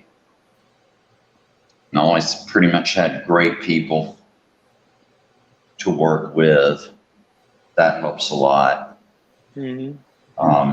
But you know, right now, like Nancy and I are enjoying a creative freedom that a lot of people just don't get. You know, working in the traditional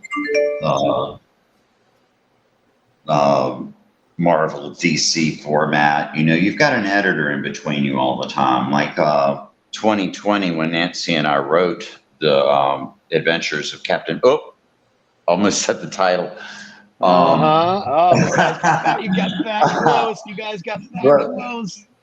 But you know, it was great because our creative process, you know, we'd get together and we've got this wonderful beer garden, and we would go there and have beers and just sit and talk out the story, you know, face to face.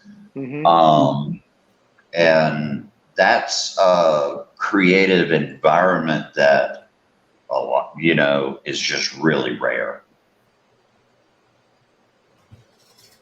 I'm sure, you know, that there have been some people who've been able to work that way, but it's a rare thing, and it's just better. You create and enjoy that way, which is definitely something I'm all about now.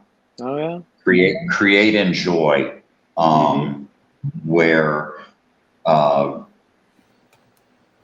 don't know if you've ever noticed, but that whole saying about artists have to suffer for their work, that's non-artists who say that. You never hear an actual artist say, oh yeah, I have to suffer in order to do my work. No, but there are plenty of people willing to pile the suffering on you while you work, that's for sure.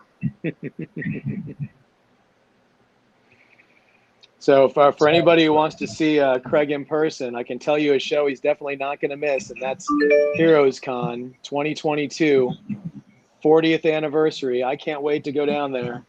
And a great convention. I've been going to that convention for so long, and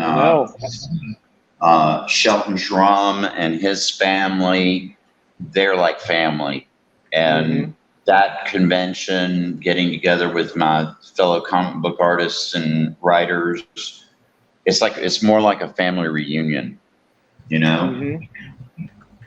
Yeah, I was there with Craig last in 2018 when, and then I forget, something happened. You couldn't make it in 2019, but yeah, I'll definitely be there next year, and we'll definitely have to get together.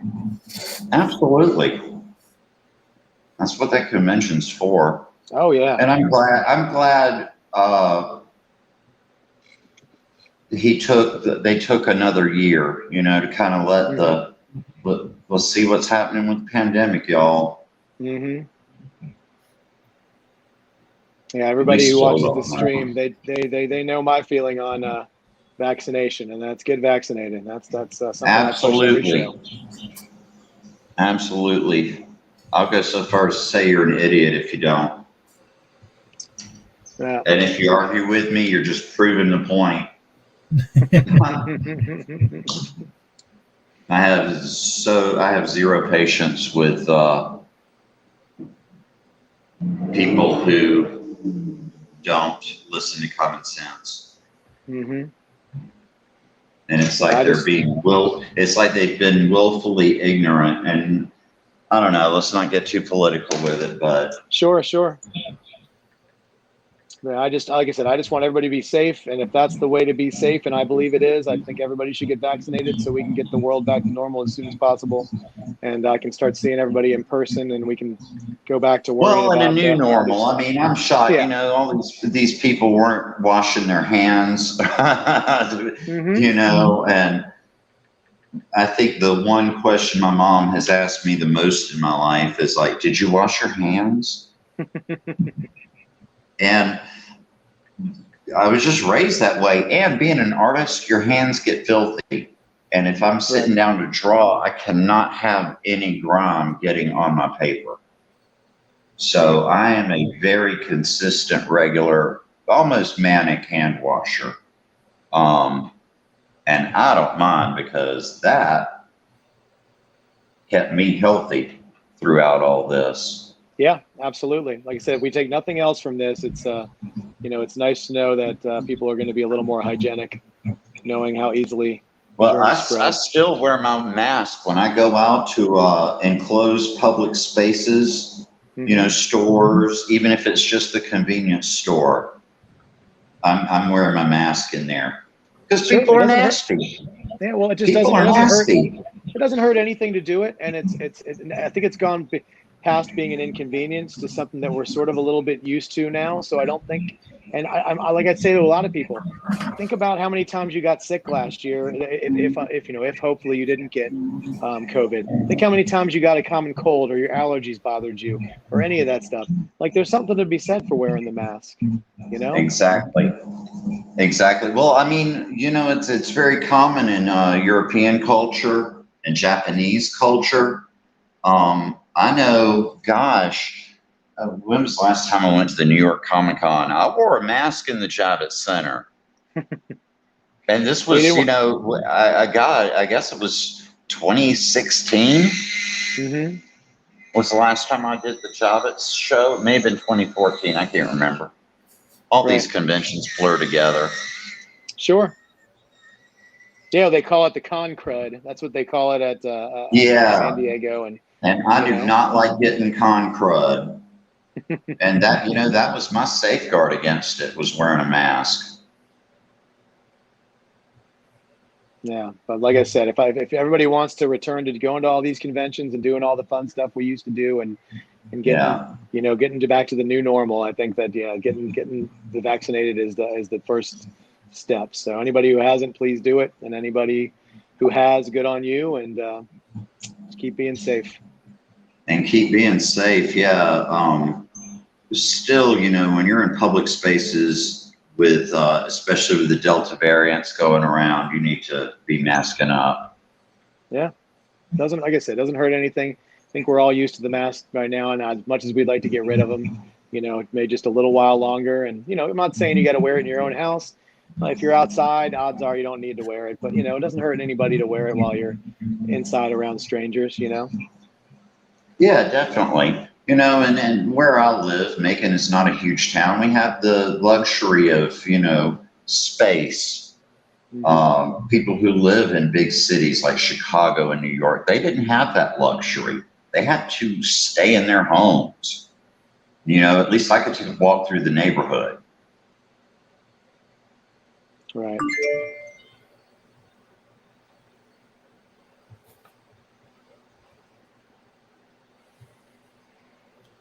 Well, let's see. All right. Well, we're about to hit the 2-hour mark. So, Ken, do you want to throw up? I'm good for another 20 minutes. Oh yeah. You're good. We're not going to stop you. We're going to keep going till you have to leave.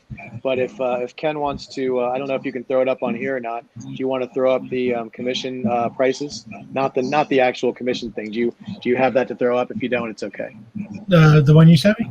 Yeah, if you want to throw that up, this is just a rough copy. This is just a rough copy of the commission prices, just so anybody who's interested, just to give you an idea of what they're going to be. And then, and like I said, this is not to claim the commissions. We'll do that on the site, and they'll be first come, first serve, and we'll have a set number. But Ken's just going to throw you what we're offering, and you can see the commissions. That way, we just give people an idea so that you know, if by any stretch of the imagination these prices are not in your range and they're not outrageous at all, but if they're not, that way you don't have to worry about, you know, staying eyes glued to the 4C for it to drop. But I still suggest everybody does, because they're really good deals for what this guy does and what he offers. But just give Ken a second to throw that up there. But yeah, this is why we had Ken do that pre-done piece. This is why we know that he puts so much detail into his stuff. We just wanted to make sure we got a chance to talk to him and he could do a couple sketches for you guys. But we knew we weren't going to be able to, you know, pound him out like some of the other guys we have on the show. So that's why we made sure we have a little commissioned list, and why he had an extra piece to do. So.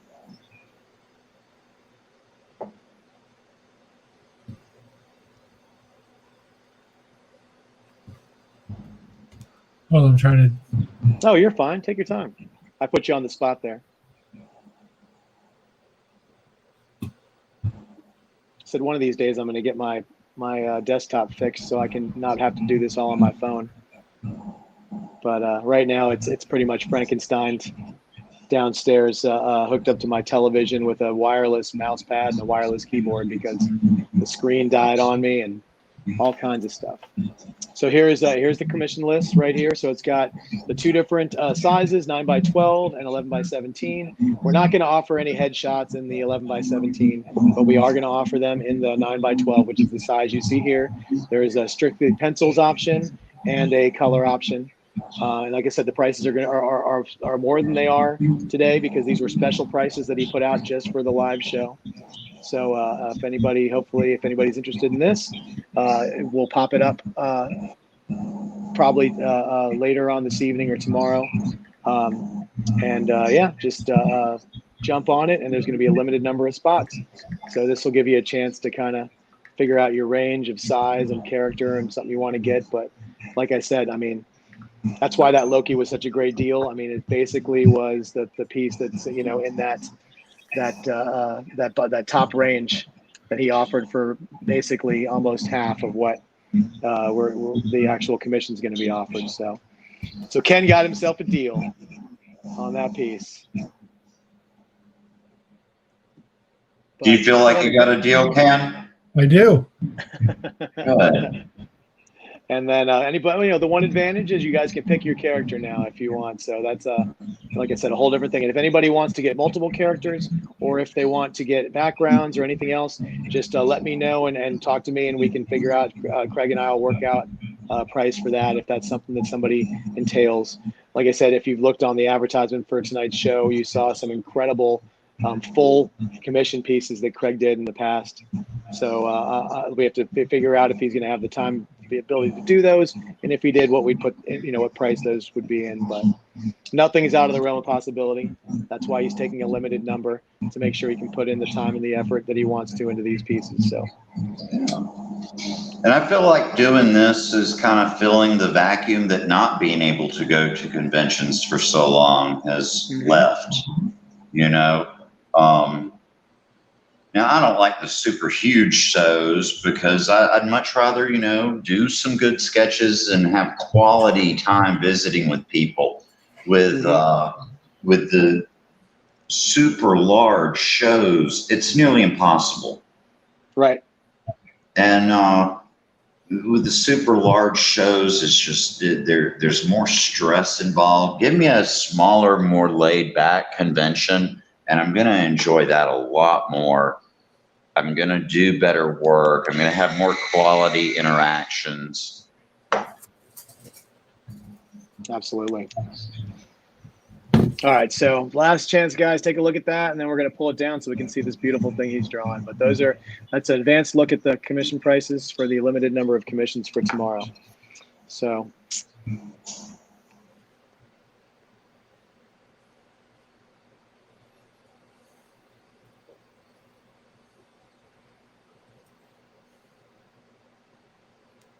this Kill Raven's looking pretty darn good. I like the red. I think that's a really cool choice on colors.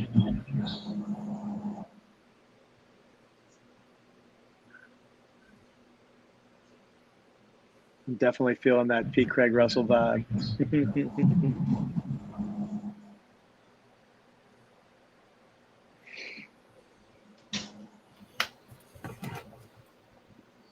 Fitness.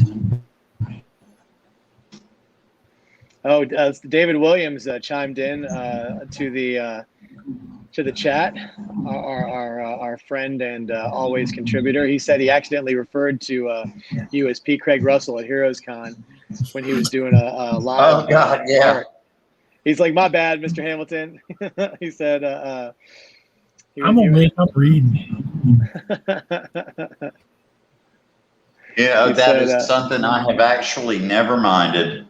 Yeah, he said he was kind. In my book, that's a compliment. He said you were kind enough not to give him a knuckle sandwich, and he loved your work on Aquaman. And he's telling you to wake up, Ken. I know. I just said I'm awake. I'm reading something. That's right. That's right, David. We're getting the superstars on the show. You're going to have to share that space with some of these other great artists. We're continually building on.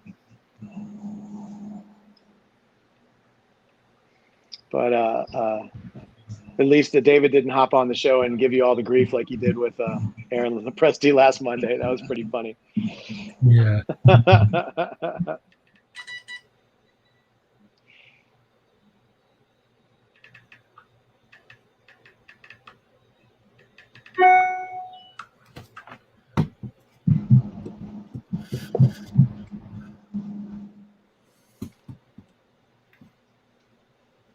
David, where's my package? That's what I want to know.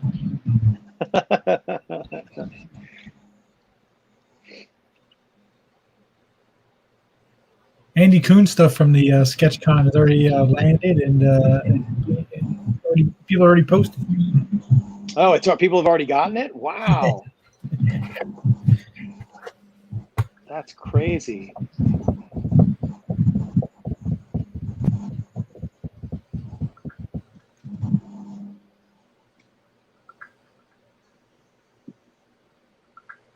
David says, I would never challenge Craig. Lepresti, though, they got any time. Oh, my God. Well, I said David and Craig are both Heroes Con's fanatics. That's like that. David does not do any shows, hardly at all, but he does Heroes Con. And that's the one that he does. Well, and I have so many good memories, the last...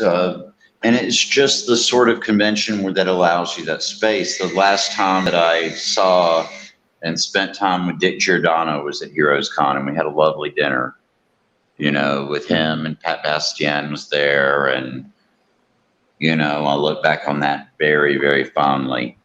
Right. We've lost so many of the grand old guard, to age, really. Can't expect everybody to live forever, but it's always sad when they're gone. But last time I saw Bernie was at Heroes Con. Right.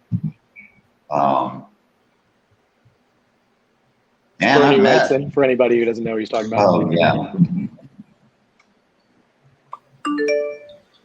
Yeah, the studio guys were definitely one of my biggest inspirations in life.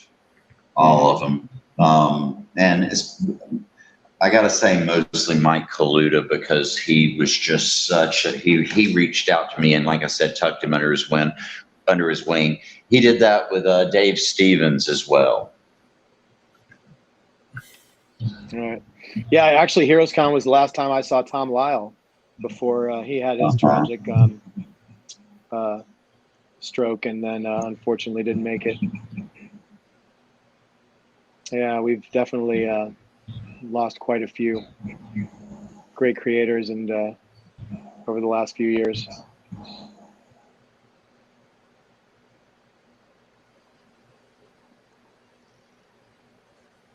But that show, that Heroes Con show, it's pretty much like when I think of comic shows, that's the show that I measure everything against, is because it's just such a great show.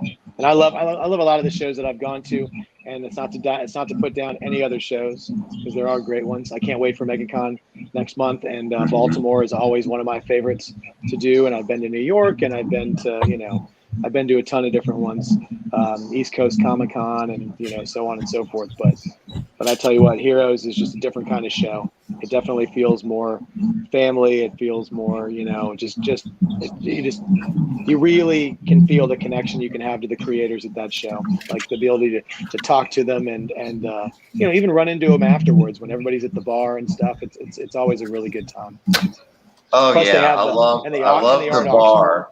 You walk in and it's 100 friggin' comic book creators, and there's just this den of noise, like 100 different conversations going on, and it's this den, and for me, it's exciting.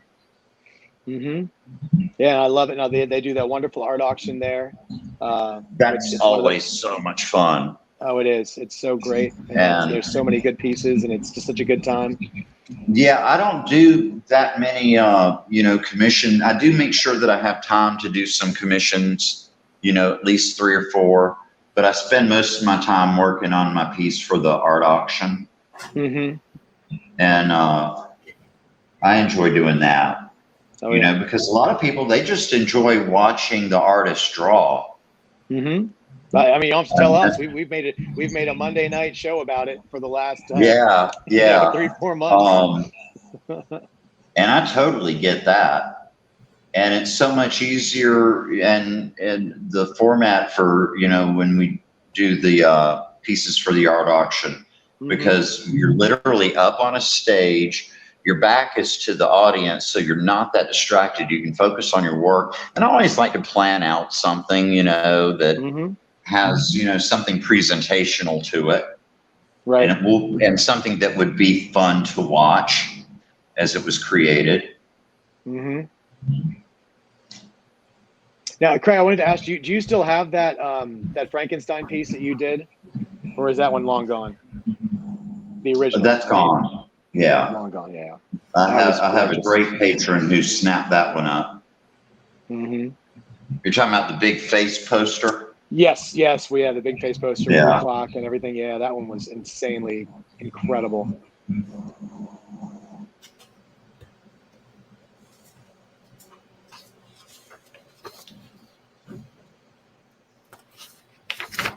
So is Steven out there still with us? What are you thinking of this, Steven?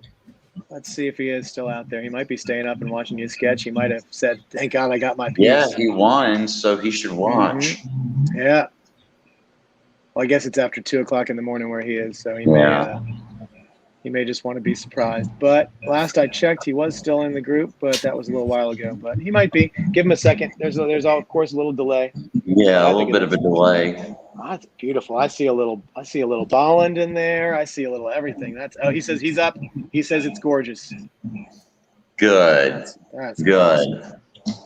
Well, like I said, I've got him on Facebook, so I can stay in touch with him as I finish this up, because I'm not going to finish this within the next 15 minutes, not to my satisfaction anyway. But this sure has been fun. I'd like to do it again sometime. Absolutely, buddy. We'll definitely have to work something out and do something. Like I said, for everybody who wants something from Craig, we're going to be announcing his limited commission list. We'll pick a time for it. Maybe we'll throw a little notice up in the 4C before we actually go live with it, so everybody can have a little bit of time to plan to be on, since it is such a limited list. But thank you so much for being on with us tonight. We had a blast, and that is definitely more than a headshot, I gotta tell you. Well, it's just what came out. It's just what came out. I don't think anybody who gets that's going to be complaining. So before we end, we have to do one thing. Yep.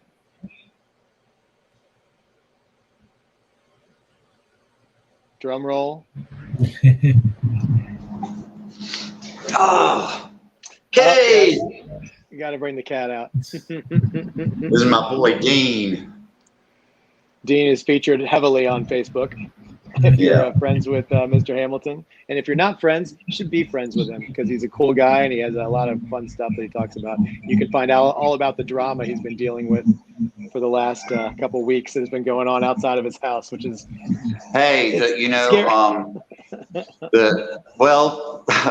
I have the captain in the sheriff's department on speed dial now. And if, once again, you guys, this is top secret stuff. Not really, but if you're friends with Craig, you know all about it. But if you're not, it's a really interesting, just weird, just only something that would happen to you, Craig. I'm tired of things happening. I'm just trying to stay in my house and get work done, y'all. Oh, exactly. But thank you so much for joining us, and thank you to everybody who watched tonight. Thanks so much for having me. This has been a lot of fun. Yeah, I really enjoyed it. All right. So once again, everybody, thank you so much, and stay tuned for the commission list. And please get your vaccine, and have a great night, everybody. Thank you for joining us.